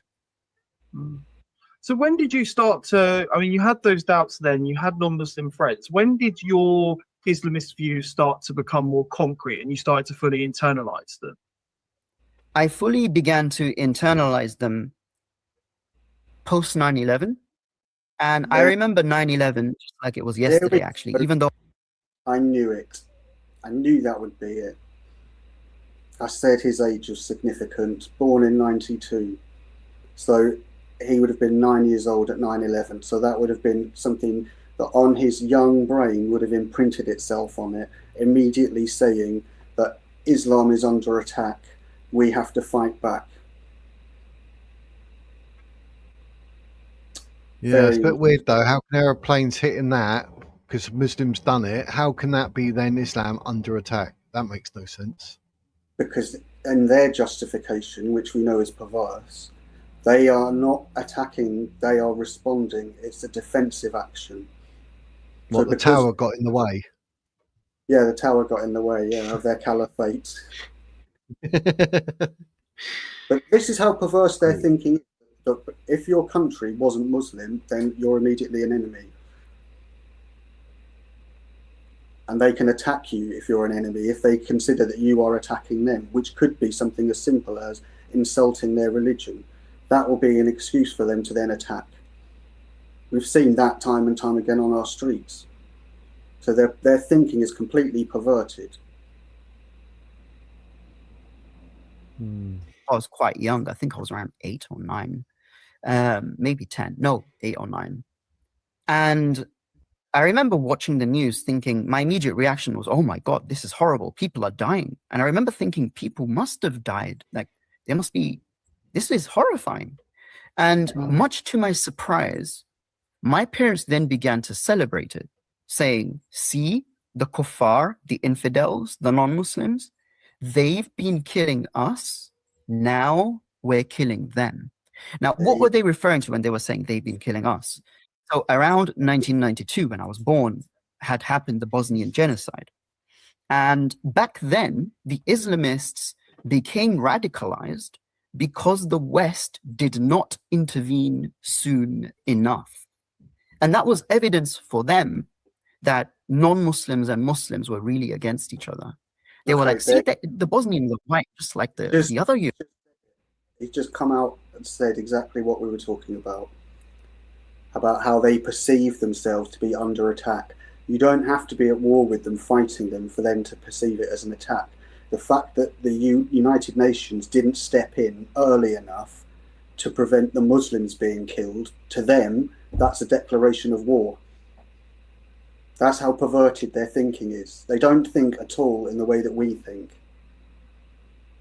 And that's what's frightening. And we wouldn't even necessarily even associate Serbia with Islam. It's not somewhere that's an Islamic country. It's not like it's Syria or Iran, where we know there's a much larger Islamic presence. But that just goes to show how they think as an ummah. They think as one. And so if his parents are thinking these things and wearing that bloody thing that she's wearing, then we know that he'll be thinking it, and we know that they'll all be thinking it. Yep. They're not supporting them because they're Muslim. So that was the first wave of radicalization that happened in the UK. The second wave came, so my parents were a result of that. The second wave came post 9/11, which was a larger wave. And I was kind of like a second order kind of consequence of the first, and then my radicalization became more concrete after the second, after 9/11. And as we know, after 9/11 came the Iraq and Afghanistan wars, and every single preacher in the mosque I was attending was saying one thing. They were just saying the exact same thing. See, the never-ending war we told you about, it really is real. The only reason the UK, the US, and NATO allies are in the Middle East is for the mere pleasure of killing Muslims, because they want to destroy Islam and they want to put Muslims, like, keep them a peg down, if that makes sense. Now, I don't know what you think about those foreign policy decisions. Like, frankly, what you do or don't think is neither here nor there. I think both you and I, and I'm pretty sure everyone watching this, can agree unanimously that what I just said is utter rubbish. The idea that we're so evil, we went into the Middle East because we want to kill Muslims, is absurd. So why did I believe that? Because it absolutely conformed with everything I'd been raised with before that point. It conformed with that initial priming, the ideological priming. Not only that, but back in primary school, when my teachers would see my parents picking me up and, dropping me off from school, dropping me off and picking me up from school, they'd see my parents were very religiously and kind of overtly religiously dressed. And they'd say in front of me and in front of the other kids, Shohail and his family are religious fundamentalists. They were right. But the trouble is that they then proceed to treat me differently on that basis. How do you think I interpreted that? Oh, see, they really are against us. why the fuck wouldn't they treat people differently when they realise they're an Islamic fundamentalist? Of course you're going to treat them differently, because we know that they're bloodthirsty barbarians. It's perfectly sensible. Yeah. But yet again, even though that it makes perfect sense to us, no, to the Muslims it's seen the complete opposite. Again, that's just proof that they're victims. And if we trace his line of argument here, he's saying that there was a wave of radicalisation after the Bosnian and Serbian conflict, second one after 9/11, probably another one after the Iraq War, and then we've got all the stuff in Afghanistan as well, and now that's been hijacked by all the Gaza lot. But it's fundamentally all the same thing. They're all Islamic fundamentalist terrorist groups who want to establish a caliphate and are all bloodthirsty terrorists. And yet, over time, there's been more and more incidents where they are building up this narrative that they're persecuted that isn't actually true. So they would have said with Serbia that we didn't help them quickly enough because we didn't like Muslims, we were happy for them to die. Now the reality is it wouldn't be at all because we thought about Muslims. That wouldn't even come into the military planning at all. It would have been determined by what resources were available and whether or not it was strategically a strategic advantage to us. But they frame it in that kind of victimhood way. So it became really deep. That's my bad. Not at all. They're devious fuckers. They really are. Yeah, 100%. self-reinforcing kind of thing. It's, but looking back, it's obviously, you know, it's not that, but to me at the time, it was just reinforcing everything. And then when you went to college, you started to kind of intellectualize it a little bit more. And you've talked before about how actually your views gave you status among the young Muslims around you. Well, why would the community be primed to put someone on the pedestal with such extreme views? Before I get onto that, actually, I'll go back a little bit. In secondary school, happened 7/7, 7 July 2005, and I was watching the breaking news, and I remember thinking to myself, this isn't happening in another country. This is happening here. This is happening at places I've visited. What? Can we just pause there? Because I just remembered on the day it was 7/7, that was a day off from school for some reason. So I remember being at the flat with my Muslim mate, and all day he kept saying that it was bullshit and that they were lying. And it really pissed me off because I said, well, how do you know that they're lying? What makes you think that they're lying? But he was convinced that they were lying. So that obviously that mode of thought was there at that moment in time, that straight away they'll think they're the victims. It wasn't us that did it. You're just blaming all of us. Yeah. Usual shite. Yeah, we're sick of it. What if any of my non-Muslim friends had been caught up in that? How would I feel? And I remember thinking I'd feel exactly the same if my Muslim friends had been caught up in it. And then I remember thinking, what if a random member of the public I so happened to walk past one day on the way to school had been caught up in that? How would I feel? And I remember thinking I'd be utterly horrified. I'd be upset. I'd be beside myself. And this is the thing. I actually wasn't this hateful person in everyday life.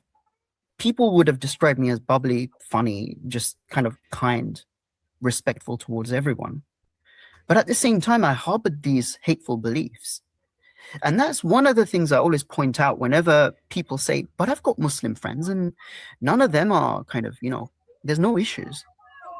And I always say, that's because you're assuming all the extremists are these hateful people that are just always spouting hate to everyone. No one knew that I was an extremist. Yeah, let's just pause it there for a second, if you don't mind. He's referring to something here that Hannah Arendt wrote about. She called it the banality of evil, meaning that evil is banal, that we don't notice it because it becomes normalized, it's everywhere.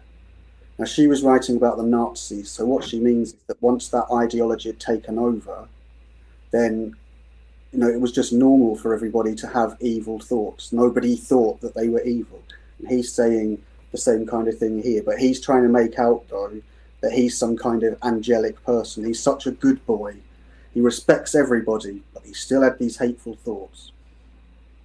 And it's acceptable for him to have them because that it's okay in that society. Very worrying. Only very few people knew, the ones that I was open with, other Islamists.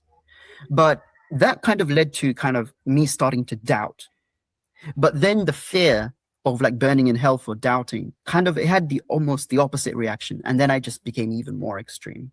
Now, coming into college, going to where what you mentioned, the Muslim community was primed to put someone like me on a pedestal because, one, it's the Islamist extremists that are the most kind of, you know, like with evangelical Christianity, they're the most kind of like driven, if that makes sense. So often it makes sense if Islamists are like them, which they are, they're more kind of driven and motivated to kind of take these positions of leadership in even secular kind of state schools or colleges, and then like lead the Islamic society there.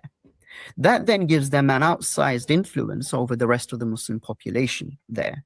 Same thing happened in university as well. That's the first thing. Second thing is this.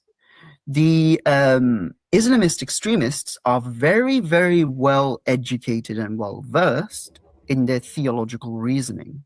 And they're very much literalists who say that everything that I would take great umbrage of what he says there. The Islamic scholars are not well versed in anything because what they believe in is absolute bollocks. So therefore their entire foundation of knowledge is absolute bollocks as well. They might be well versed in bollocks, but it's still bollocks. Let's just make sure that we're but then he tried to say like Islam was like evangelical Christianity or something as well, didn't he? He did. And is he on? Well, I thought that was quite interesting because the way that he framed it was that they were equal. And yet we don't see these evangelical Christians going around murdering people. In fact, you don't even see evangelical Christians in Britain telling women to cover up. So there's no comparison whatsoever. And he's trying to make that comparison because then it makes his own beliefs justifiable because it's okay for him to do it because the Christians are doing it. But he's wrong about that. And he's also completely wrong to bring Christianity in it at this level because at institutional, such as schools, Christianity has not had, or certainly muscular Christianity, has really not been at the forefront in Britain, certainly since the Second World War. So he's lying.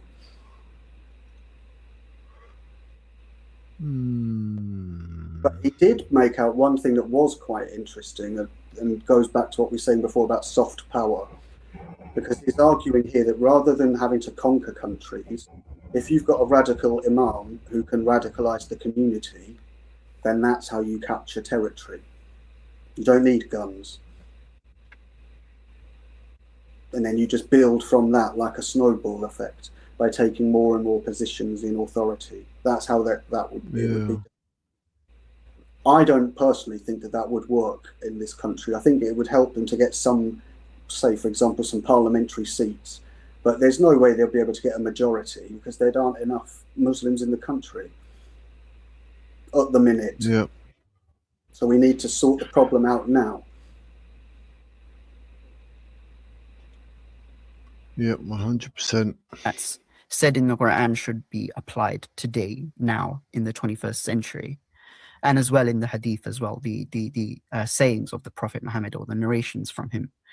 And that is very convincing to a Muslim who doesn't know much about their religion, right? Who hasn't been kind of exposed to other ideas. And that is unfortunately why I was essentially put on a pedestal. I was even referred to as like Shohail Islam, which is like a term, like it means like scholar of Islam. It's like a term that's given to someone like every 100 years who kind of revives the religion. Obviously, that was kind of more like a nickname, not literal. But that's how much I kind of started intellectualizing and understanding the theology. And even other Islamists would approach me with their doubts, and I kind of dispel them, if that makes sense. So that's how deep I was in the Okay. extremism. I knew for a fact. I didn't even just believe. I like knew that that You say actually stop people from being radical or something. You're saying he dispelled them. Yeah, and what I don't understand is why any sensible, intelligent person would believe in something that comes from that time period when it is quite obviously something that the whole of the world has long since moved on from. Why would you want to go back to a time of absolute barbarity? It makes no logical sense whatsoever. And it just goes to show how backward they are. Because if there ever was an Islamic takeover, it's not exactly going to improve things, because we can see any country that has been tainted by Islam doesn't improve. It goes the opposite way, in fact. Yeah. And they take away the traditions by destroying the monuments, and the whole place turns into an absolute shithole. It's one of the worst ideas mankind has ever had. What I believed was true. It's like I knew it in my very bones. It was just certainty beyond certainty. Did you recruit anyone else into Islamism? Did you spread that ideology? Sadly, yes. And that's something for which I will never forgive myself. Sorry, I just said bullshit.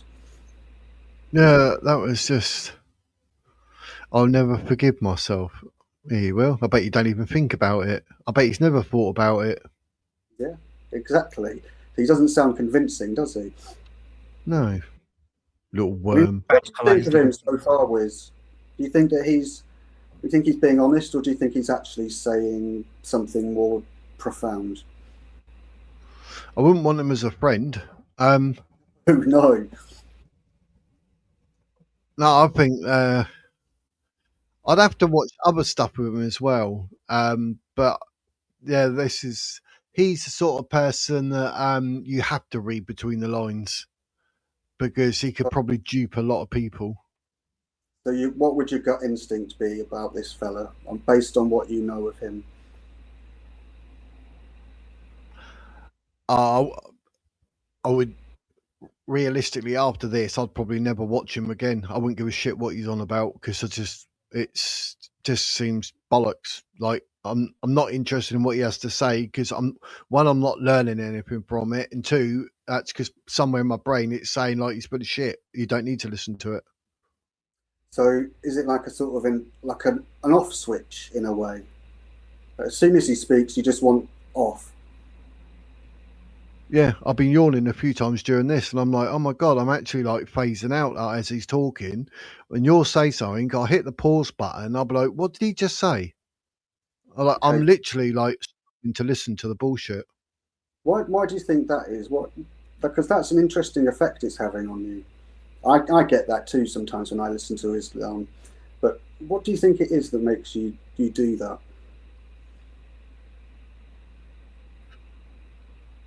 I think it's like when it comes to like, I don't know, people aren't going to like, it's like the Quran, the Bible, and that. If I go to pick that up, I get the same reaction. Like I'm not meant to read it or something. I have to fight it and try and read it, and then in the end, I'll read minimal when I can't.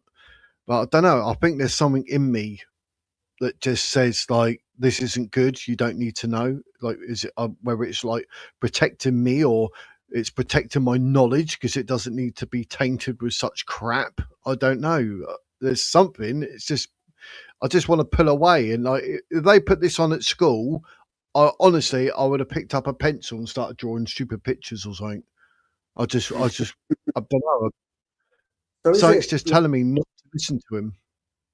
So it's a bit like about how we instinctively know something's right and wrong.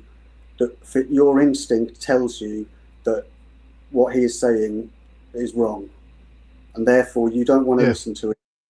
Okay. Has Yeah. that got anything I to do with get, his? I get it. Is that to do with his Do with his accent? what? His accent, his appearance? No, it's to do with what he's saying. There we go. Then It's not literally, right. it's his words. I'm not here really looking at him. I'm listening to what he's saying. I'm trying to understand what he's saying and why. And my brain is, I just don't care. What he was doing is he was presenting an ideology, and an ideology doesn't just mean an idea that someone has. An ideology is the interconnected ideas, and he's trying to interconnect all these different ways that are justifying why he became a jihadist. And you're hearing that and you're thinking, that is so wrong, I can't even bear to listen to this. Yeah. Right. Now, the reason that you're doing that is because you've been brought up in this particular culture to see things in a certain way that he hasn't. So is that his fault that he's like that? Well, I would say yes, he's chosen to do it. But I would say what you're saying is really, it's this culture instinctively doesn't fit with ours. It's causing a problem. And we shouldn't have to deal with that sort of thing in our culture because it's from a different country, from a different time. It's a problem we don't have and that we don't want and that we don't want to have to deal with. Yeah, but you get that. Is it, who's the, who's the other lad? The son of Hamas, Yusuf, Hamza Yusuf. Him, I can sit and watch him all day. He absolutely fascinates me. What he says and how he says it, I could listen to him all day. So it's not the subject matter; it's the person and what they're saying. Okay, so what is it about this guy then that is putting you off him? Something in my brain's telling me the words that I'm listening to they just don't add up. They're just not making sense. I don't know. It's Or let me put it this way: if you were on the doors and you saw this fella in the queue, you'd clock him. What would you be thinking? nothing. I'll be looking. I'll just normally when I'm people like that in the queue and I'm just looking at like their height and their size and thinking, like who's going to be trouble later? Because sometimes certain people, depending if he's with mates and that and what they're like in the queue, I'll be like, well, I need to keep an eye on that group because a bit later they're loud now and they're not even in the pub drinking. Do you know what I mean? But I'd never look and go, oh, there's like 3 or 4 blokes that are Asian or black or white and judge that. I wouldn't. I'm listening to what they're doing. I'm watching how loud they are. I'm watching to see, if they're sort of half cut where they've been to a different pub and they're already pushing each other about, then they're willing to throw their fists about a bit later. That's what I'm looking at. So it's a situational awareness. You're aware of the situation and what's going on around it, and you're planning or anticipating for future events. Yeah. Right. Now, that's very interesting. And the reason that I've asked you those questions specifically was because I wanted to demonstrate to everybody quite clearly that there's nothing racial in your judgment whatsoever. You haven't mentioned a single thing that links to his race, which is exactly what he would say as a reason for being prejudiced against you. And yet it's completely untrue. The only thing that you've been prejudiced against is what he's saying, and it's more to do with the way that he said it more than what he's actually said. Yeah. So that's a very interesting way of looking at it, I think, because it shows us where our own beliefs come from and why we think those particular beliefs. And obviously, to us listening to this is absolutely disgusting the way that he's talking. But we have to remember that we think that is normal. But to them, their way of thinking is normal, and the way that we think is disgusting. And that's what we have to try and understand. Yep. Because if we know how they think, from my understanding, that means we can then try and counterbalance how they think and stop them from thinking in that particular way. Yeah, I found like with this comment here, triggered Christian. I brought it up. I forgot to comment. I wanted to say something because you say, "Do you think the Bible is the same as the Quran?" Well, the Quran confirms the Bible.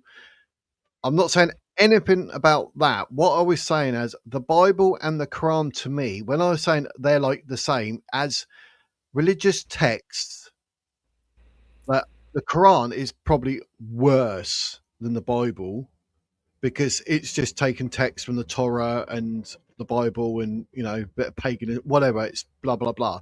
But what Yeah. I was trying to get at when I'm saying like they're the same is I know somehow in my brain it's telling me that you will read stuff, but there might be a truth here and there, but man has embellished, blown it all out of proportion. And you know, if you say, "Oh, I saw a bloke walk down the road," well, another bloke go, "I saw a bloke walking down the road, swinging his arms and legs. He was giving it all this and that, and then he actually shouted out to someone."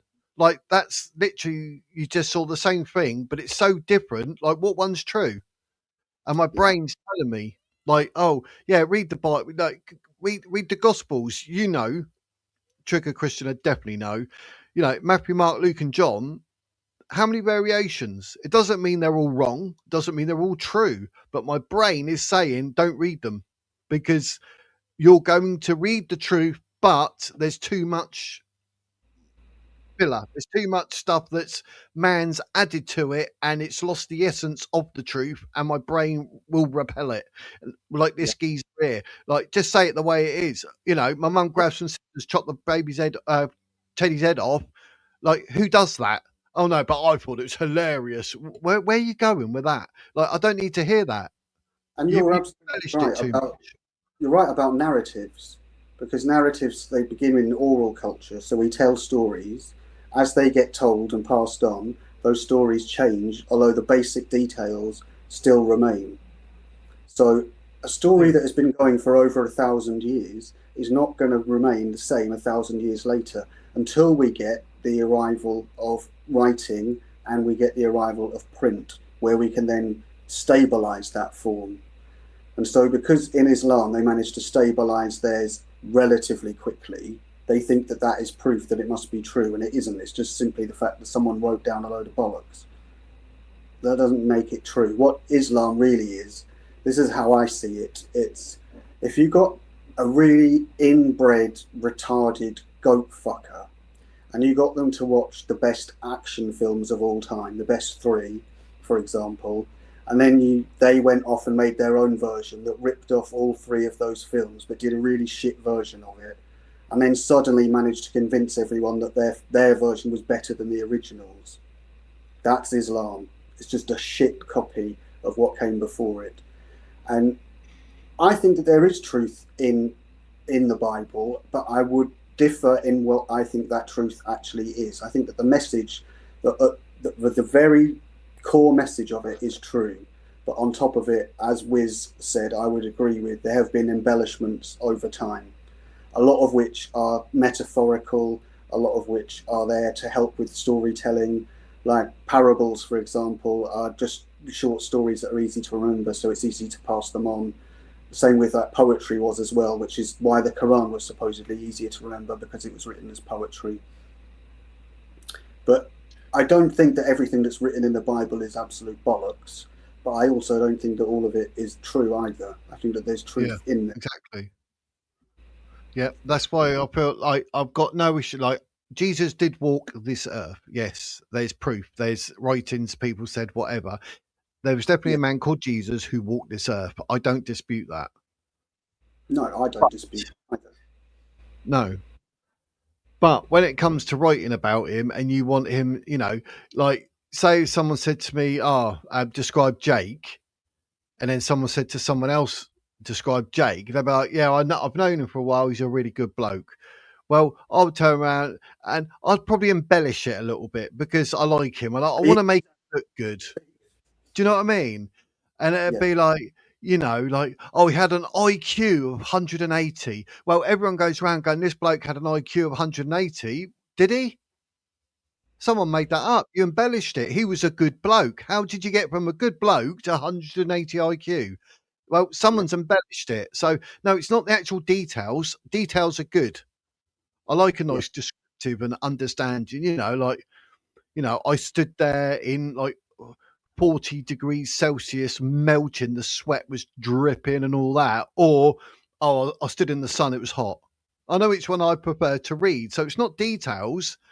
It's then saying like, you're talking out your ass where you could say, oh, and then I saw a woman wearing a red bikini. You're like, no, you didn't. You didn't see no one. You just added that on just for pure absolute crap. Why is it even there? That's why I believe in Jesus walking this earth. I believe God as a creator, but I find it hard to read the Bible, and I will never read the Quran. Now and again I'll go through certain pages or something, because I like to just try and educate myself, but I find it really hard. But I don't know, something just repels me from it. Like all books, like, for whatever reason, my brain's like, no, don't read it. It's like I don't want to contaminate myself with stuff that's not true. And I'm not even aware of it sometimes. It seems some weird, I don't know, some weird something wrong in my head or whatever. I don't know. No, I would say it's a subconscious thing. That's what you feel about when you are confronted with those symbols. You instantly think this. I mean, that's neither a good nor a bad thing. That's just how things are, and it's a result partly of your environment and partly of genetics, and as a result of all the different experiences that you've had. Because perception isn't as clear cut as we think it is. I mean, if we take the Rendlesham incident we've talked about a lot, you look at the witness statements there, none of them agree on anything except there were lights. The shape, the size, it's all completely different, and yet they all saw the same thing from a different perspective. And then because they couldn't really put into words what they saw, their brain tells them that the closest thing to it is a UFO. That story then gets built up over and over and over and told again, until we reach a point now where people are convinced it's a UFO event, when actually, if you go back and look at the witness statements, there's nothing about a UFO at all. It just mentions lights. And that's what you're saying, that there is a truth there, but it's been embellished over time. Some of which will be to help with the narrative. Like, for example, the loaves and the fishes is a great story, a great metaphor. That doesn't necessarily mean that it literally happened. I mean, no one else has ever managed to do that in history, so it's unlikely that it happened literally. But as a metaphor, it works really, really well, and it's memorable, and that's why they use things like that. So it's not lying. Yeah. And the thing that sorry, just whilst I remember it really quickly, is I object to the humanization of God as well. I don't see God as something that is anything that humans can comprehend. It's just nothing at all like we know. So it's not going to think the way that we think. It's not going to reward people the way that we think people should be rewarded. It's a completely different level of being. Yep. Maybe even a light. Could be a light, yeah. I mean, we just don't know. No, I mean, because I can understand why we have the Bible and why it was written and the messages in it. I get that. But it comes across like, why do we need it though? Like, have we been here before and we failed that bad that they thought this time we need some sort of guidance or whatever, and it's Christianity that will put man in its earliest days on the right path, rather than just becoming, like the whole world's full of Vikings and you wake up every morning putting axes in people's heads. They went, no, they need direction. They need to feel like purpose. Yes. I mean, that is something that, funnily enough, is our problem, because in Islam they've got a very, very clear purpose, but yet the purpose in Western society has been gradually eroded away through things like we spoke about privilege right at the beginning, so that we don't have that sense of confidence in ourselves anymore. And we've also reached a point, I think, where a lot of people think that we're in a post-religious society, where I know there's a lot of people who want to bring it back, but there's also a lot of people who think, no, that was in the past. It worked then. It won't work today because we've moved on from that. And people don't need religion to tell them how the world works anymore, is how they would argue it. because you could say that a lot of it is down to us wanting the comfort of knowing that there's a purpose to everything. It makes logical sense that there would be someone that built everything and it works in a particular way. But that doesn't necessarily mean that that's what happened. It can be a comforting story. So that's why I would say I'm an agnostic, because I do believe in God. I believe in some of the stories in the Bible, but I'm not certainly a believer in organized religion, I think.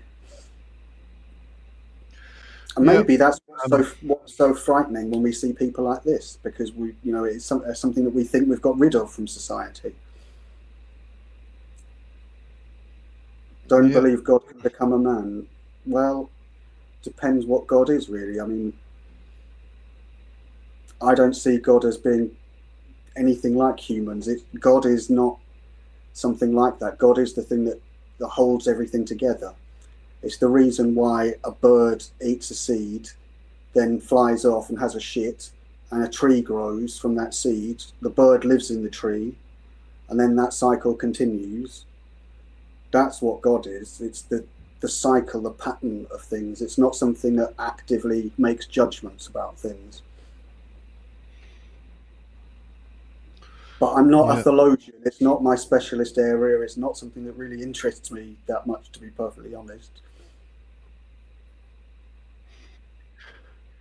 It's just a funny old world, as they say. But yes, it's really hard to explain, get quite deep or whatever. But and I haven't read enough about it to be able to explain, things in the Bible in any more detail. And it's just something that I haven't really read up about, because, like I say, it doesn't really interest me. I learned about it when I was younger, and that's enough. I just wanted to know. Yeah. I mean, what I ever say or know normally is just from my brain. I've not read anything or whatever. I've just thought about and come to a conclusion of. But it doesn't mean I'm not willing to change my mind as time goes on and more life is lived and I become more educated and wise with age, maybe. I'm very open-minded. And I would say I would dispute the triggered Christian there, questioning God is just a thing. I would say no, God isn't a noun. God is a verb. It's a process. It's something that is living.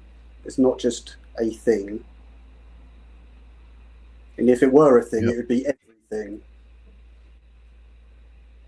Yeah. But, I mean, I think Olga sums it up really well there, actually.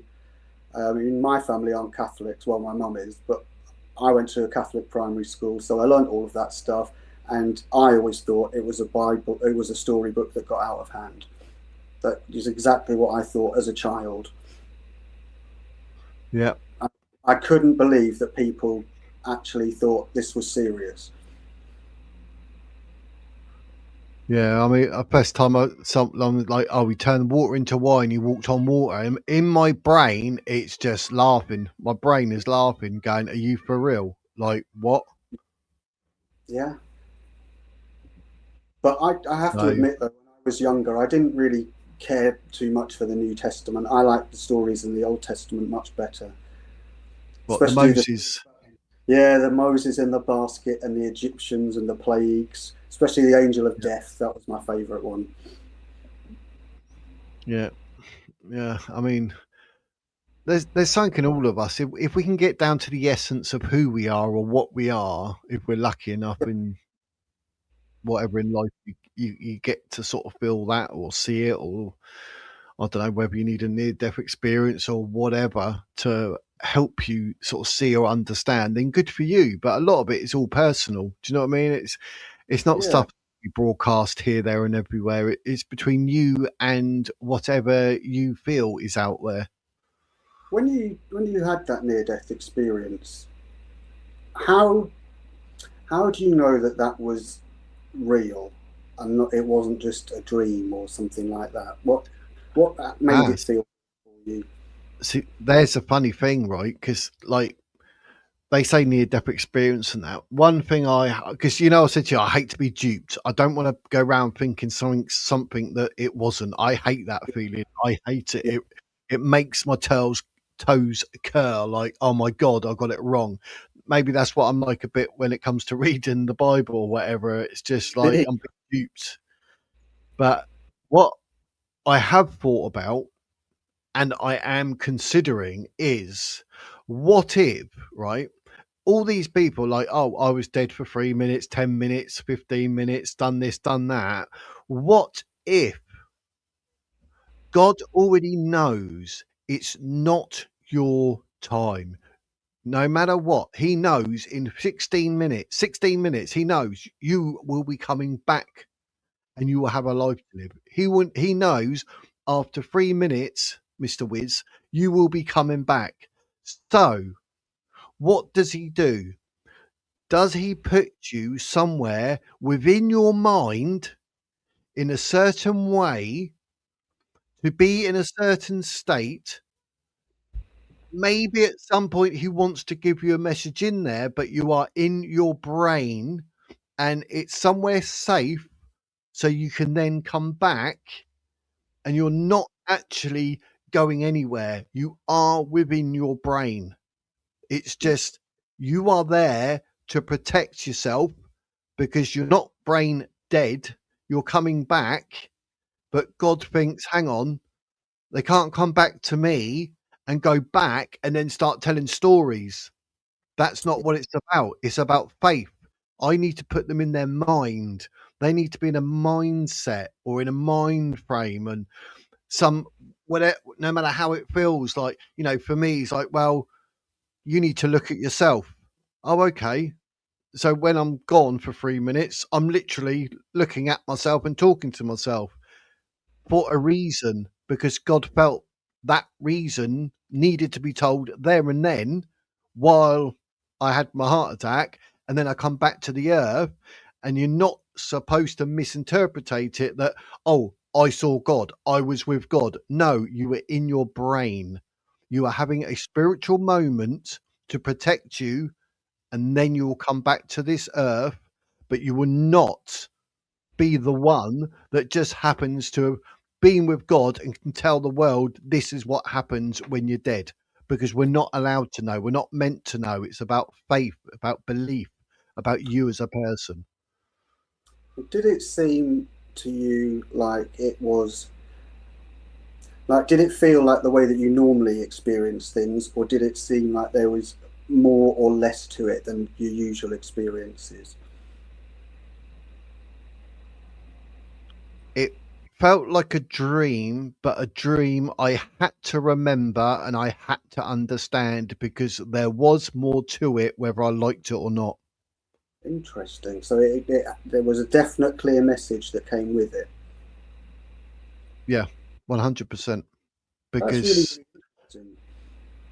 the fact that I was in hospital for 9 days after smoking for the last 20, God knows how many years, I don't know. Started when I was about 17, 18, let's say 18, let's not over egg it, 18. And Yeah. I was 30 years I was smoking. Something happened in that, which I'm still thinking about, so I don't want to say too much in case I misinterpret or get it wrong. But that's why I was in hospital for 9 days and I didn't even crave a cigarette or any of the 420 green stuff. Not once. And here we are nearly 2 years later, and I feel like I am someone who's never smoked drugs. That's how I feel mentally. So I was told something in my brain, wherever I was, about something, but I mean, I'm trying to work it out. But there was something there, because something definitely 100% changed me, and it's just trying to work out what that was and why. Well, that's a really, really interesting way to hear about it, because obviously I've not experienced that. So that was really, really detailed. So thanks for that detail. But one thing that I'm wondering at the minute, I mean, I haven't fully formulated the idea, but to use an analogy is if our life is like a river, then I think that along that river, there are rocks in the way. And these rocks, I think, are events that have to happen, that are unavoidable. But I think that in between the rocks, that's what our free will is. You know, we have the choice in which direction we go, but these rocks don't move at all. And I think that if we were to use that as the analogy, then if someone were to say, what is God? Then God is the river. God is the way that the river flows.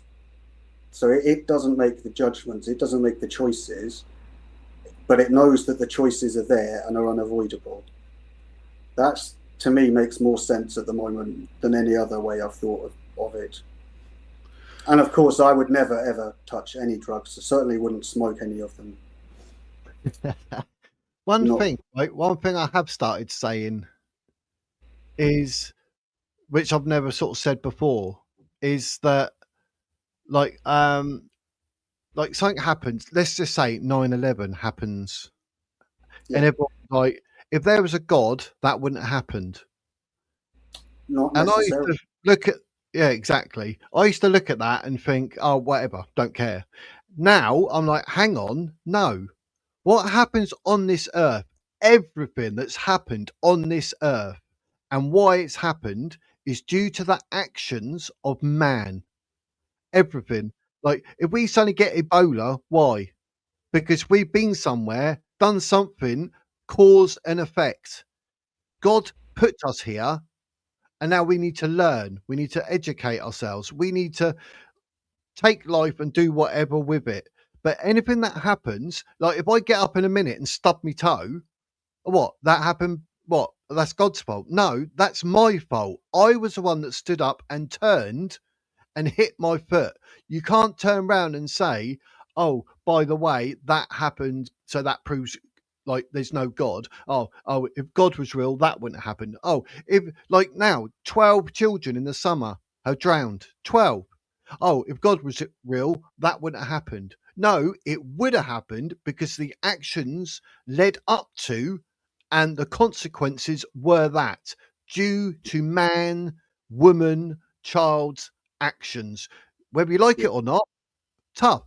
But I agree. yes, 7-year-olds get cancer and they die when they're 8. And I hate that. Why is that? Because of the genetics. It happened. It's not because of God. It's because of what's happened naturally as we've evolved and as the years gone by. You can't turn around and say, that's Jesus' fault. That's God's fault. Oh, that proves that God doesn't exist. And that proves God doesn't exist. No, it's nothing to do. He gave you everything here. What you do with it and what the repercussions are, that's not his fault. That's you learning the lessons. Stop trying to find an excuse to blame something that 9 times out of 10, you're like, oh, God doesn't exist. Oh, yeah. Oh, by the way, oh, yeah, that child's blind. That's God's fault. No, it's not. Because of genetics, this person married that person married that person, that person married that person. They had kids, they met up, and obviously, sadly, due to DNA and whatever, it's led to a child being born blind. How is that God's fault? It's all through actions of man. Yes, I think I would agree. Nice short answer for you. No, not at all. I think I would agree with much of that. I think in many ways, what we are is the product of choices, some of which we make and some of which are made about us and that we can't do anything about. And I think that like I said, I think there are certain events in our life that are unavoidable and that have to happen. And that doesn't mean that God has decided that they'll happen. It could be the result of the combination of different choices leading to an inevitable conclusion. Some people would say that that was the will of God. Other people would say that it was the result of many different choices.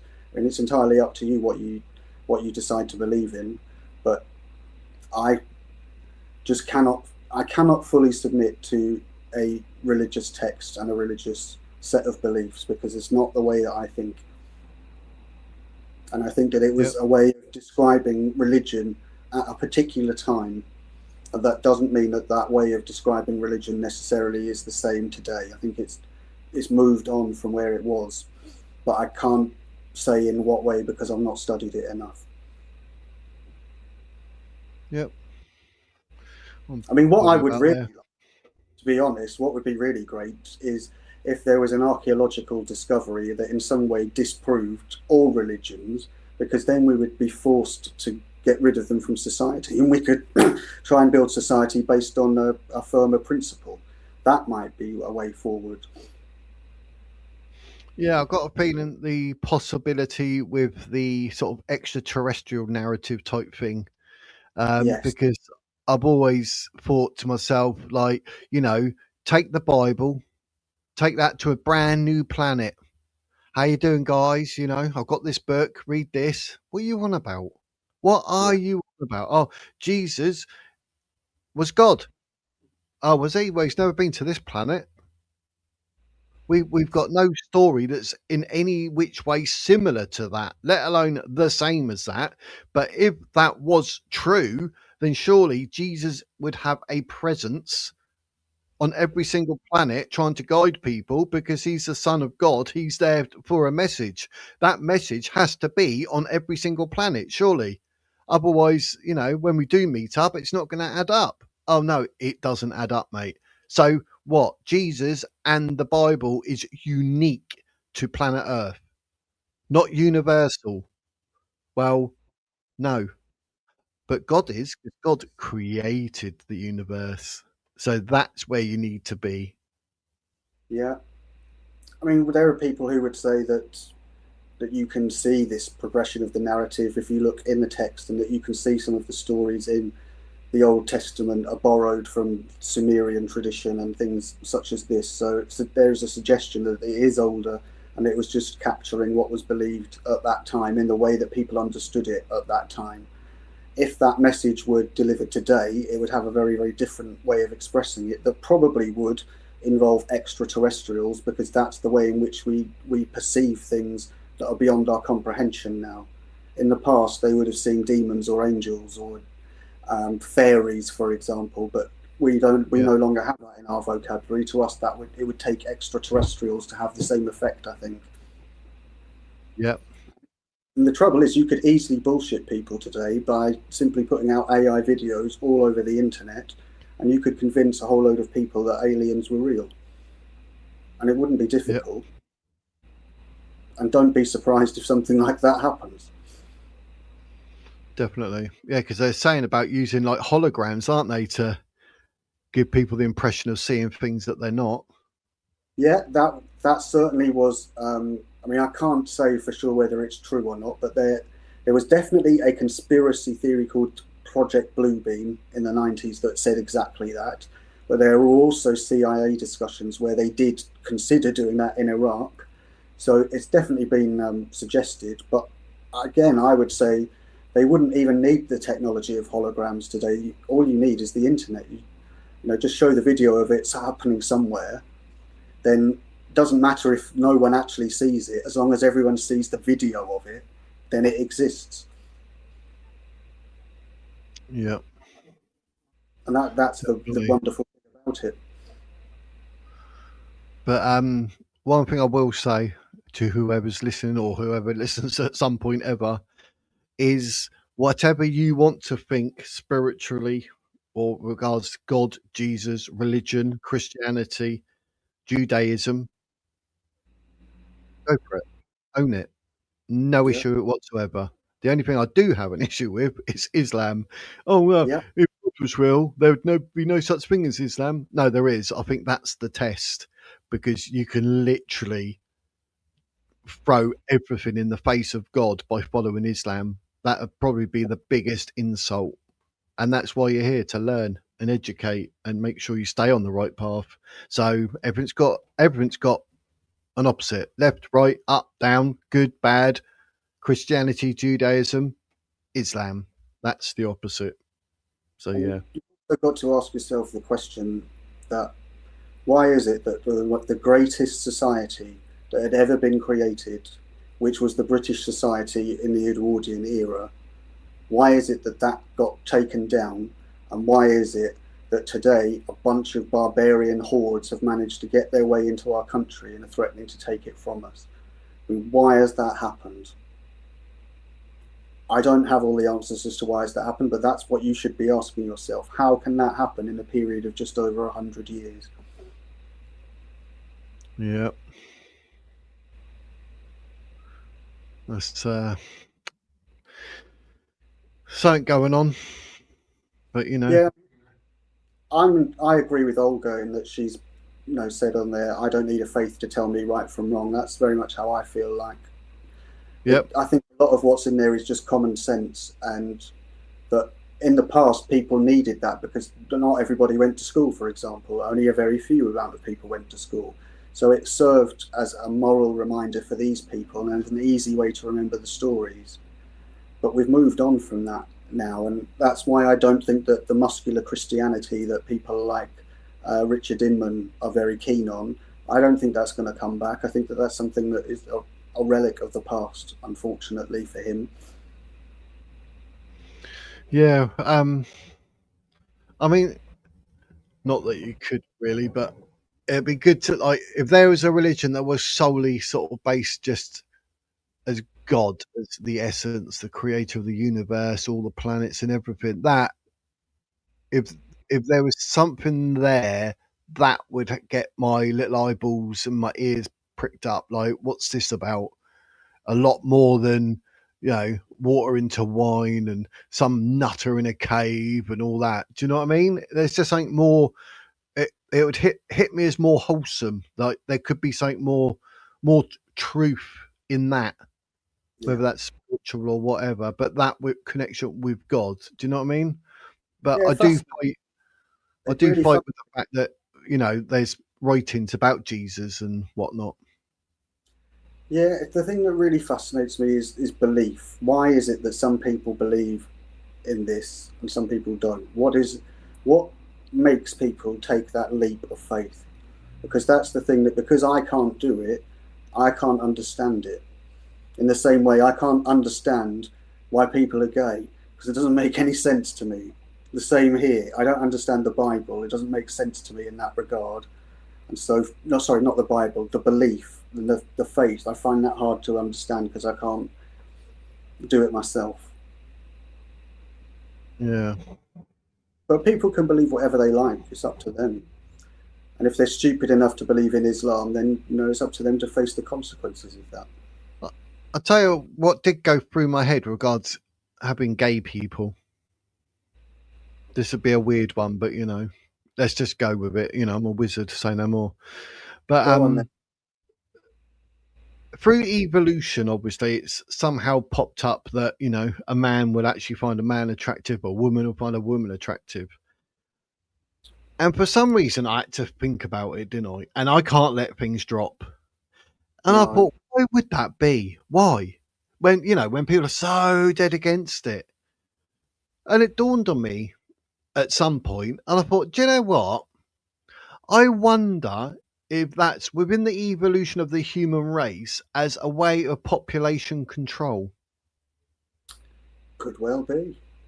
Because a man and a woman won't have a baby. But if a man and a woman have a baby and they're absolute retards, then potentially they could then take said child and bring it up. I'm not saying whether they could and right and wrong and all that, but I'm saying that's still the one child that was born between a man and a woman. The population is what it is.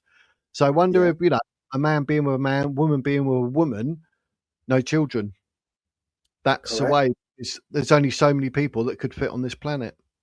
And you can add trans into that as well, because they're self-castrating. So there's more depopulation.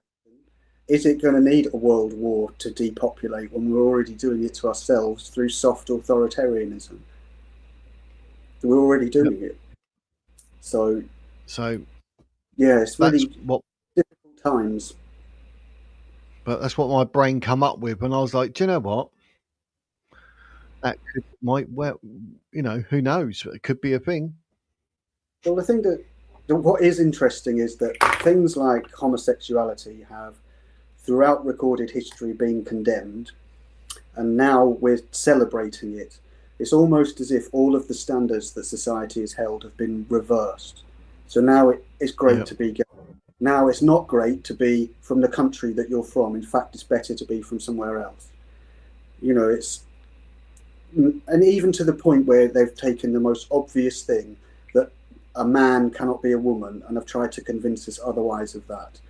Then that just goes to show the level of indoctrination that has taken place.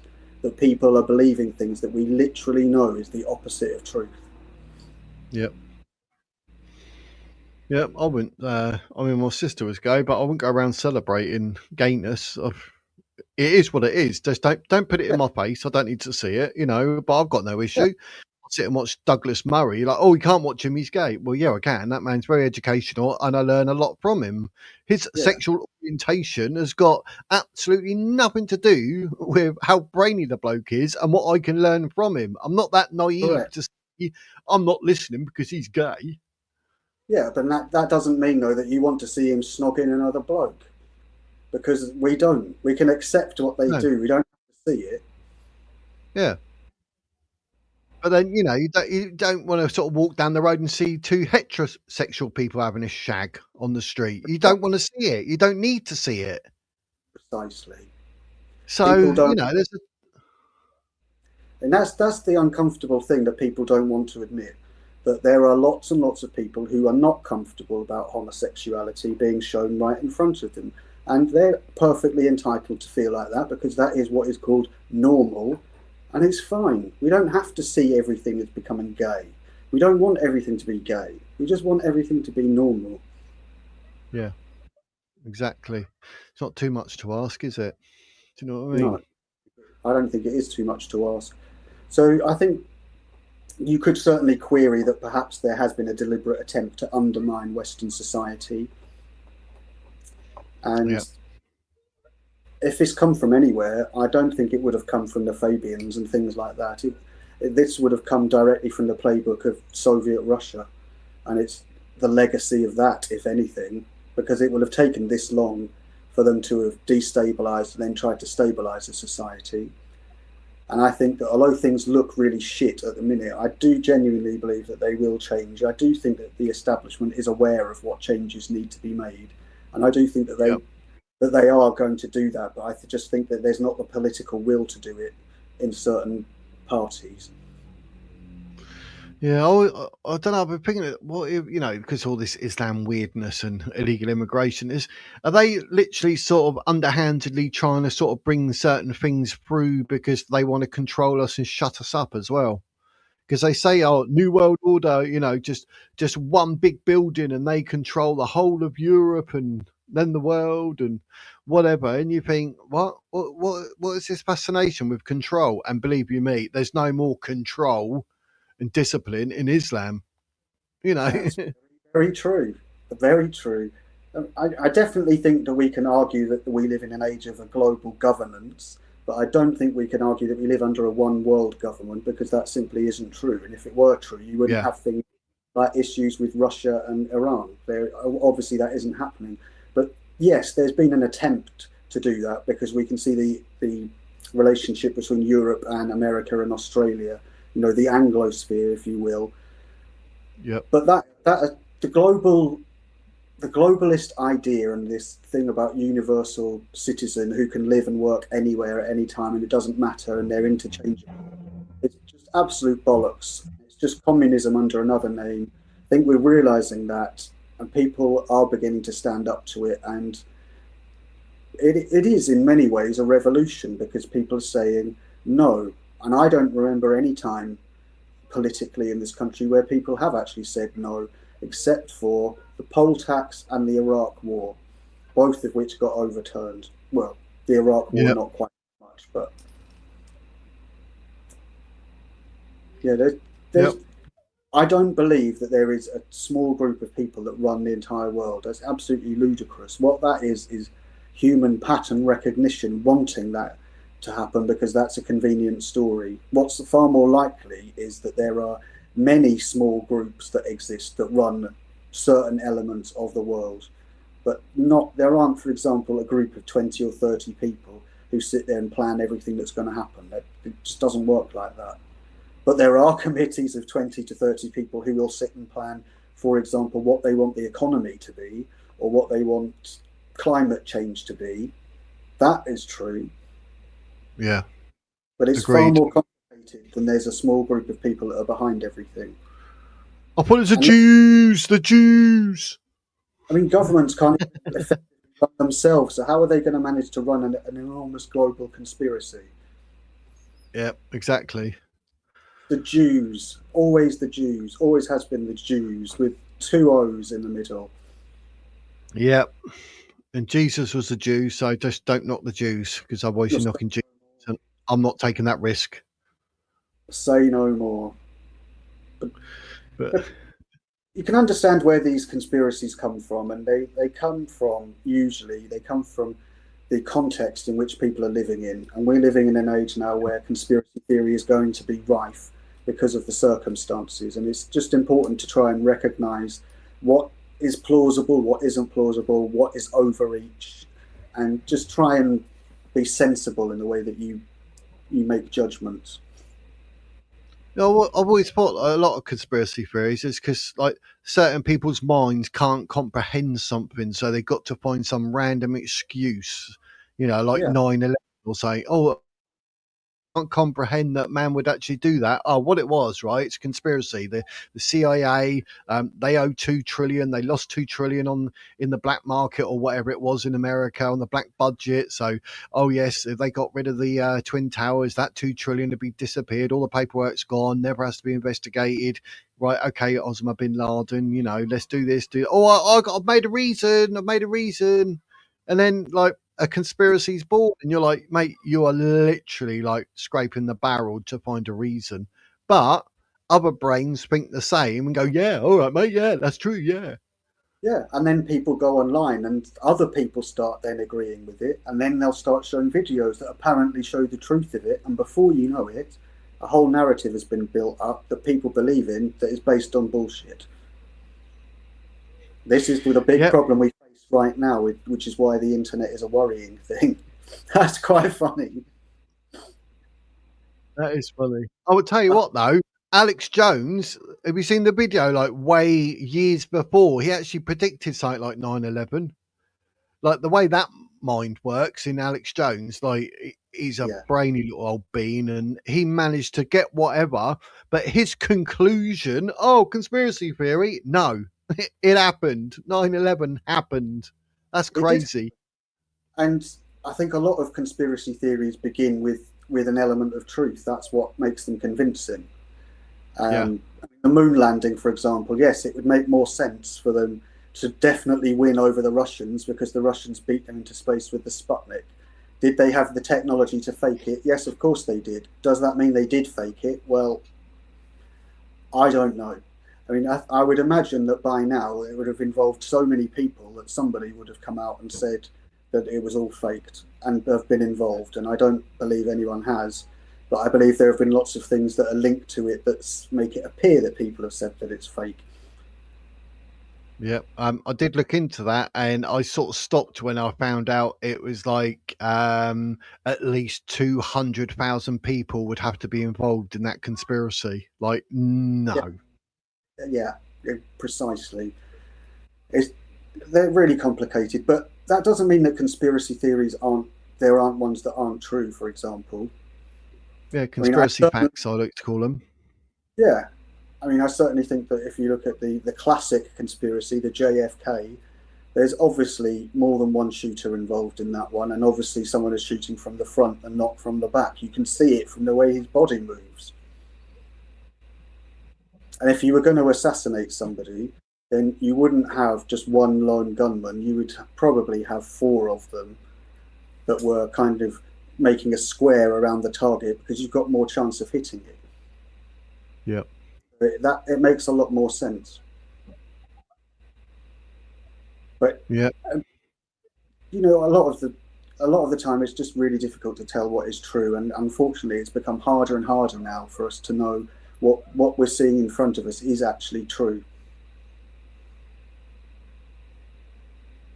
Yeah. Like all these UAP videos that have come out, are they real? Are they fake? Are they CGI? What do they even show? We don't know. We haven't been told anything. We've just been given some shitty, grainy clips. Yeah. And just because there's something going through the sky, it doesn't actually mean there's actual extraterrestrial life within it. Yeah. It's just assuming it's got a pilot. Yeah, we don't know. It might have one, it might not have one. I mean, they're very peculiar and they're very bizarre. And the fact that people don't know or say they don't know what they are, then that says a lot, really, because how do we know they're not a threat to us? Exactly. Yeah. So, are you wanting to carry? We're going 2 hours 40 minutes. So, do you want to watch any more of Tweedledum or? No, fuck him. He's an arsehole. I've had enough of him. I don't know about you. That's your answer. Is he going to say anything that is going to be a learning experience? Probably not.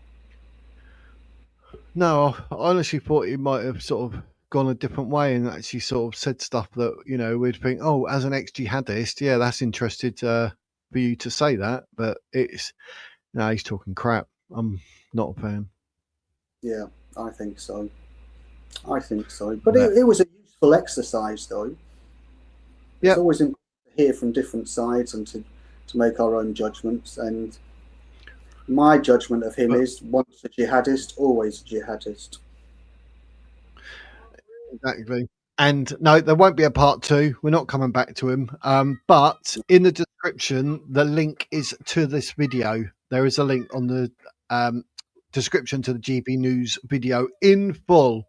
So if you want to watch the full 1 hour and 8 minutes and get that diarrhea in your ears, then go listen to him. You can do, but I'm not doing a part 2. No, I think Tuesday and Wednesday. In the comments. Hey, they can then slag us off in the comments and say that we didn't know what we're talking about because we didn't watch all of it. Yeah, that's it. Next week, I think Tuesday and Thursday, I've already got up for the 7 p.m. ones with whatever videos we're going to be discussing. One is young Bob getting in a bit of crack arse with that woman with really short blonde hair, and she's looked like she's got a man's chest as well. By the way, she just looks like a horrible person. She's got hairy arms. And I can't think of the other one. I can't think of what Tuesdays was. I can't remember. But as you can see on the bottom, it says live 4 times a week. I'm doing a Wednesday and a Sunday at 1 and Tuesday and Thursday at 7 because I'm trying to free some time up. One for my other channel where I'm going to be doing live, maybe a few funny clips or whatever, and some landscape artist type stuff. Because I need to sort of chill out a bit, and then obviously in this channel, whatever. But anything that is UFO related will stay on this channel now. I've made up a UFO, like what do you call it, playlist. So we got the Rendlesham Forest, and when we spoke to Helen, that's the 2 videos in there. So you know, there's going to be different playlists for all that. So it's all good. Yeah, we can do another. This world's going to be more reality. I might even just get my phone in the garden and walk around the garden talking as well and whatnot. A bit more, you know, more of a personal channel. Yeah, so, why not? I'm sure people will enjoy. Yeah, don't worry. No videos of me cutting my nails or anything. It's just. But what I'll do is, like, maybe when I do my painting, I'll actually do my laptop, so my laptop's facing the actual painting, and then I'll just talk and we can whatever, and I'll paint as we talk or something. Yeah, that's a good idea actually, because then you're doing something creative at the same time as well, and people can talk about what they like, maybe. Yeah, that's it, mate. But yeah, all about reality in life. Why not? Yeah, why not? That's what we need. We need reality when all we're getting is interpretations that are someone else's interpretation of a reality that we don't recognise. Exactly. There's a deep bit of philosophy for you on a Saturday afternoon. Yeah, I haven't heard old Bean for a while. How you doing, me old Bean? I used to say me old China. How you doing, me old China? But we are. What's today? Saturday. Oh, so yes. So Sunday. Yes. What's Sunday? I'll call in. I need to find. Oh no. We're doing it. I think should Islam be banned, and we can talk about, like, you know, especially with that Manchester airport attack thing as well. Like, you know, the Islamists seem to got treated a bit differently there. How weird was that? So we talk about that tomorrow. I would like to know, because I might not look it up today, but I would like to know about that case, exactly what they were charged with and exactly what the reason the judge gave was as to why they weren't charged. because it's really easy to sit here and say they were let off because they were Muslims without actually knowing what all the facts are. I mean, it might well be the case they were let off because they were Muslims and everyone on the jury was a Muslim. I don't, but without having that fact, we can't say for certain. But it certainly seems peculiar to me that twice now they've been let off when it looks to me like it's a pretty clear-cut case. But I think you'd have to know the ins and outs of the law.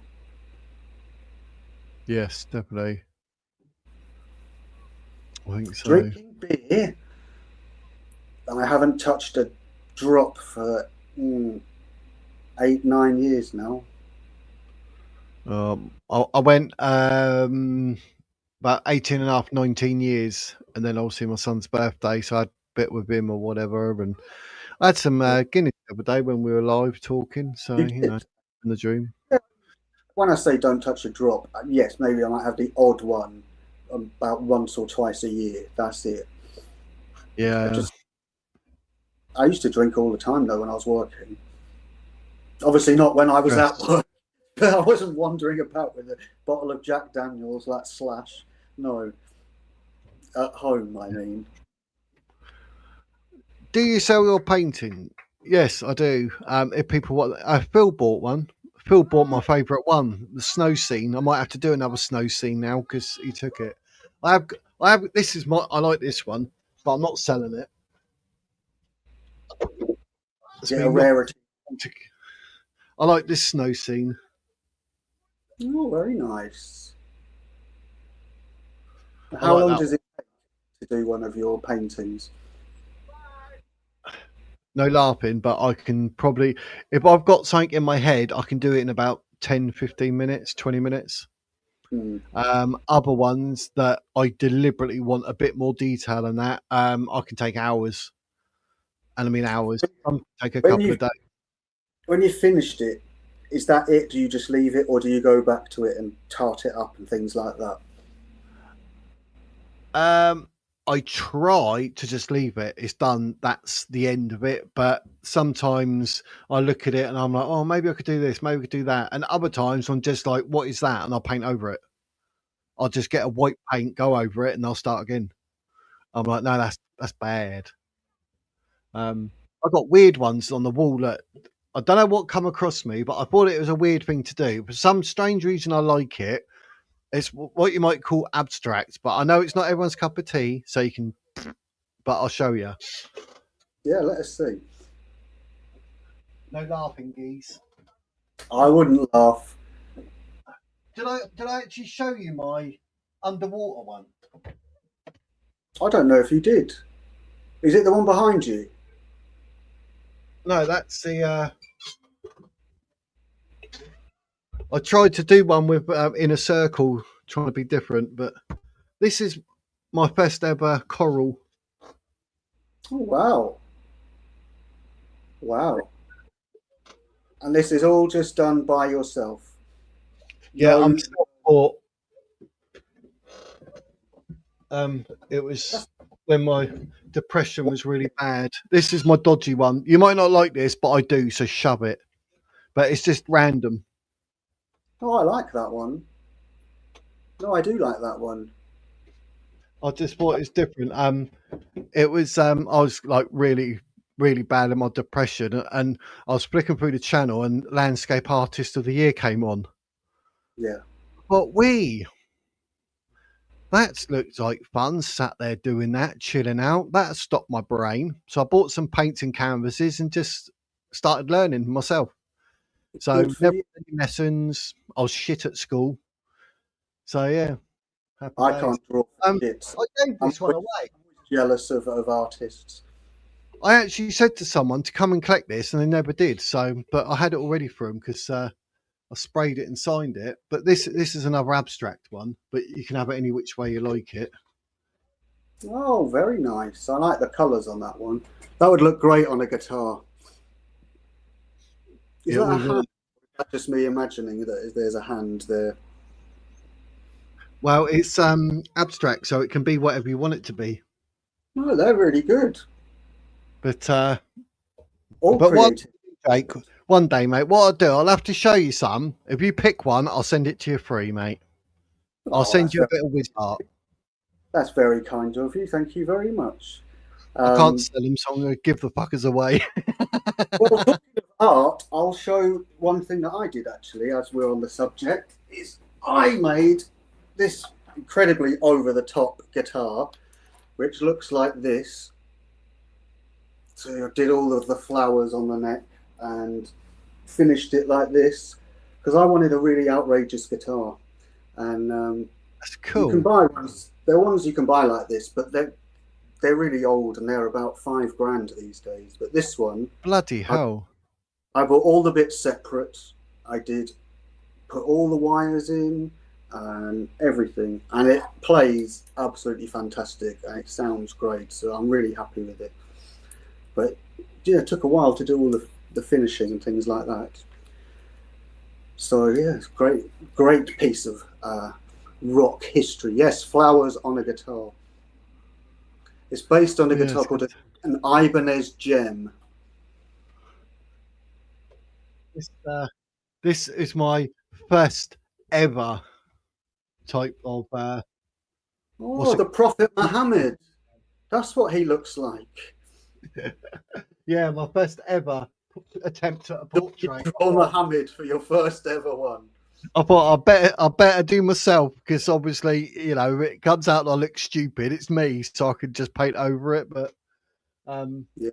I thought this one was a good one actually. I was having a moment. I thought what would be really nice and calm. Oh, that is good. Waves. You know what I mean? But I've got a few that I need to paint over. Well, I need a few to paint over, but I've got loads everywhere, mate. I've got hundreds of the frickin' things. What's that one? Oh, this is one I'm doing, but I don't know if I like the clouds yet. Oh. I think The clouds are all down. They work. But yeah, that's the one that I've got to add loads of stuff to, you know, all the colours and the blah blah and the mountains and all that rubbish. But yeah, I just haven't done it for so long. So I like the fact that people don't like the flowers. I think it's good because I think if you're going to turn up somewhere with a guitar that looks like this, you better know how to play it. That's it. Definitely got to be done. But it makes it unique and it's personal. So, you know. Yeah, it is. And also it's something that, I mean, it took me about 2 years or so to get all of the bits together because they're all really expensive bits. You know, this part here where you can do the wow shit, I mean, that was 150 quid just for that. So every single bit was bought separately and assembled. And I'm very happy with it. Yeah, I like it, mate. I'm trying to. Is that the one you mean? That one? Yeah. What's that one? This is my first attempt at doing like a watery pool with rocks. Oh, nice. I like the sky. Yeah, that's what I love, the sky. But I thought I need to do waterfalls. I've never done them. And then I thought I've never painted rocks, so let me do some rocks. See, I'll get myself at it. That took a while to paint that one. Oh, I just saw on there Mad Monkey Seed says he sold his Ibanez to get a Jackson. One like this, I would imagine. Ooh. Which is a nice shade of blue. But do you know what the most expensive one is? That people always ask me that question, what one is worth the most? The answer is, surprisingly, not a fancy looking one, but this one, which is a Rickenbacker. It looks like this. Oh, I like that. Yeah, that's a nice one. A very nice one. But there are, how many are there here? 1, 2, 3, 4, 5, 6, 7, 8, 9, 10, 11 are right next to me at the moment. The rest are over. Jesus. So you got guitars like I got paintings. Yeah, look. I've got this nice white Les Paul here. Oh, nice. There's a black one that looks like this. Oh, look, so you got the white one. You had to buy the black one so you don't get called racist. I like it. Another black one that looks like this. Oh, 2 black ones, definitely not racist. Another black one that looks like this. This one's really heavy. This is a Gibson. So that's all the ones. Oh no, then there's also this one that I made that's purple. Oh, nice. Are they actually in stands? Because you can't lean them against the wall, can you? Because they could bend. Yeah, there's a little rack. Well, not little. It's against. You probably can't see it from there, but yeah, it is in a rack. So they're not up against the wall. No. Yeah, you should get some behind you on the wall so people can see it when you're live. There's my favourite one, though. This one. If it catches the light properly, you can see the nice stripes on the wood. Yeah, you can. That's my favourite one. One of these, and that's only half the collection. The other half is the other half side of the room, and I can't be bothered to get up and go and get them. Oh yeah, there's also this one. This is a very rare one. You don't see these very often. But this is a Japanese-made guitar. Looks like this. It's a Fender. Very nice, very rock sounding. But I like to keep these ones here because then when I'll put a YouTube video on or something, I'll just pick one of them up and I'll sit here and play for a bit, and put it back and type comments in, things like that. So I think it's really important that everybody should have an outlet for their creativity. It doesn't matter if it's guitars, if it's writing, if it's painting, if it's whatever. I mean, my sister, for example, found that for her, what really worked was going out running. So for some people, it's exercise. And yes, my ex did drop a bottle of perfume on my Les Paul. That's true. I wasn't very happy about that. Yeah. Actually, no, there is one I will show from my collection. This one, because it's an important one. This one. I don't really like acoustic guitars because they're not loud enough. But this one, if you look here, that is the symbol of my town, the black dog riding a bolt of lightning, which is the myth of my town.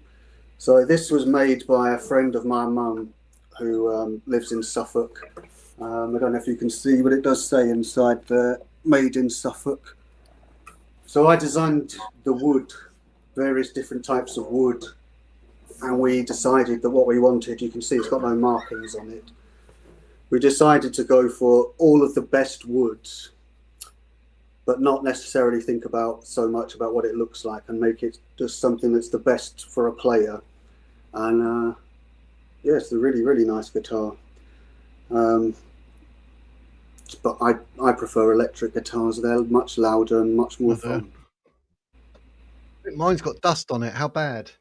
Yeah, it's probably not even in tune. No, it's not.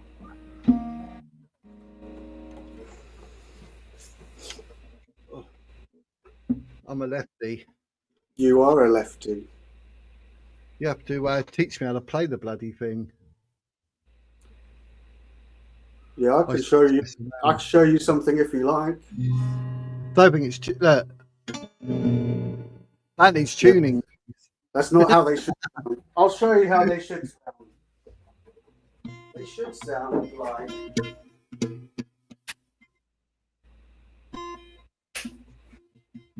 Bear with me a second. I get the flowers. I need to de-dust it. Terrible. And tune it.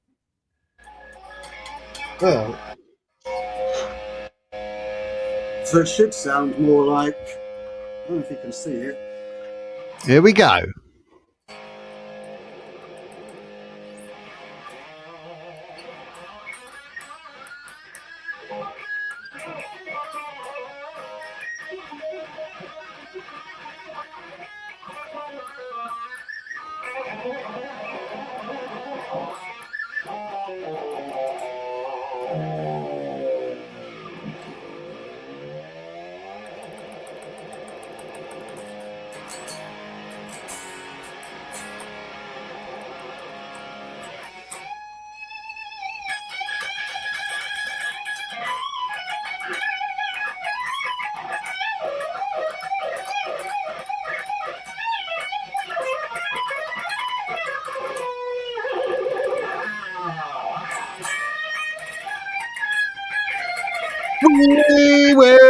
We will rock you.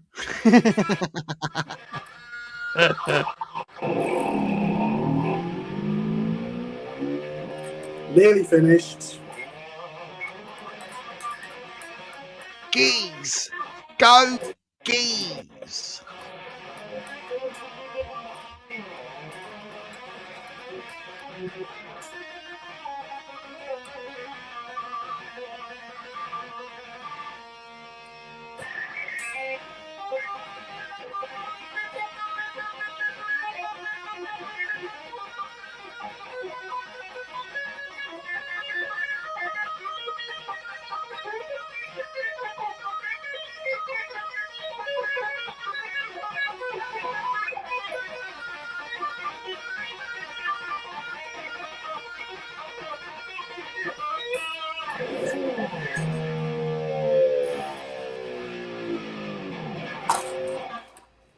There you go.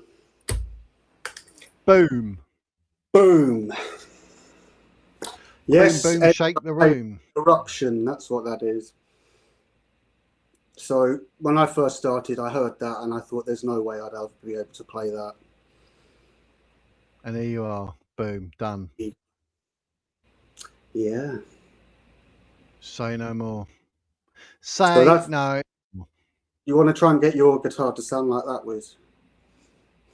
Yeah, you got no hope, mate. Got 2 hopes and Bob's dead. Yeah, I mean, obviously the full version is much better than the way that I played it, but no, I just like playing. It keeps me out of trouble. Street cred. Yeah, that was good. Oh, I've Thanks. hit a milestone. I don't know when. Must have been today. I've hit a milestone. Look, whee! Yay! Just get it up to Finally. 7,000. Come on. Yeah. Need to do a lot more guitar playing, I expect. But yeah. I don't know about that. Do you know, I must have played or tried to play it maybe 2 or 3 times since I bought it. How bad's that? It's because a lot of my life, just this stuff, it takes over. That's why I need to go to doing 4 a week so I can do painting. I want to learn the guitar before I pop me clogs. Well, I just sit and bugger about, like I say. I'll have something on and I'll just be sat here just going...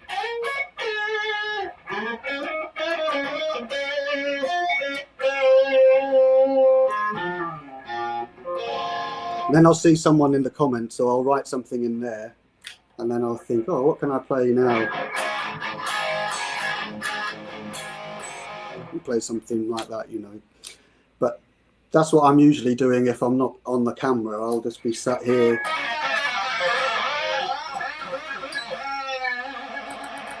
Or making silly noises and things like that. It's fun.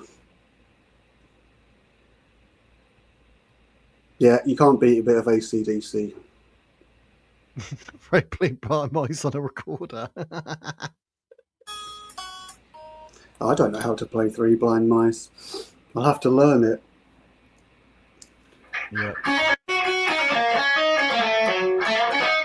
That's one of my favourite ones to play, Benny Hill. You wait, come up and pick up that bloody music you played and it go, copyright, mate. Oh, I didn't play it all. Yeah. That'd be hilarious. That would be hilarious. If it does, I'll email you. I'll have a right old giggle. I do think it's important. Doesn't matter what it is, whatever your outlet is, whether it's playing guitar, writing, whatever. It's just really, really important to have that and to use it in ways to help you escape from what other shit is going on. And like I say, keep you out of trouble because it's really important. Definitely. Got to be done, guys. There you go, guys. 3 hours and 5 minutes you've had of me and Jake today. Blimey, Yeah, you heck. can't complain about that. You've had a good innings. Damn right. It's been a good one today. It's been a giggle, hasn't it? It has. So Been a long one, it has. but a fun one as always. And good to see everyone in the chat as always. Good bunch. Yep, definitely. And we'll be back at it again tomorrow, 1 o'clock. And it's call in. So if any of you want to call in tomorrow at 1 o'clock, and have your say, you can. We'll be discussing a bit of Islam.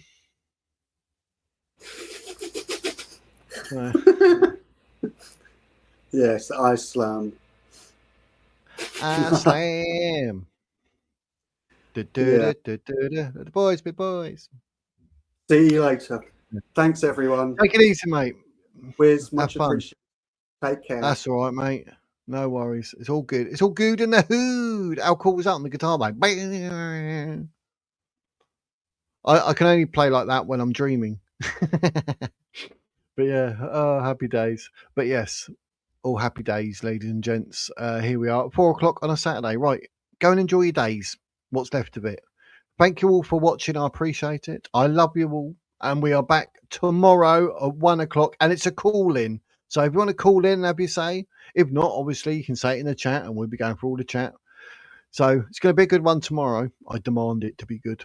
But anyway, take it easy. Live the dreams. Have a custard cream, geese. All right, geese. And I'll see you tomorrow. But for now, ladies and gents, that is big eyeballs. No, it's not. That's the wizard's words. See ya.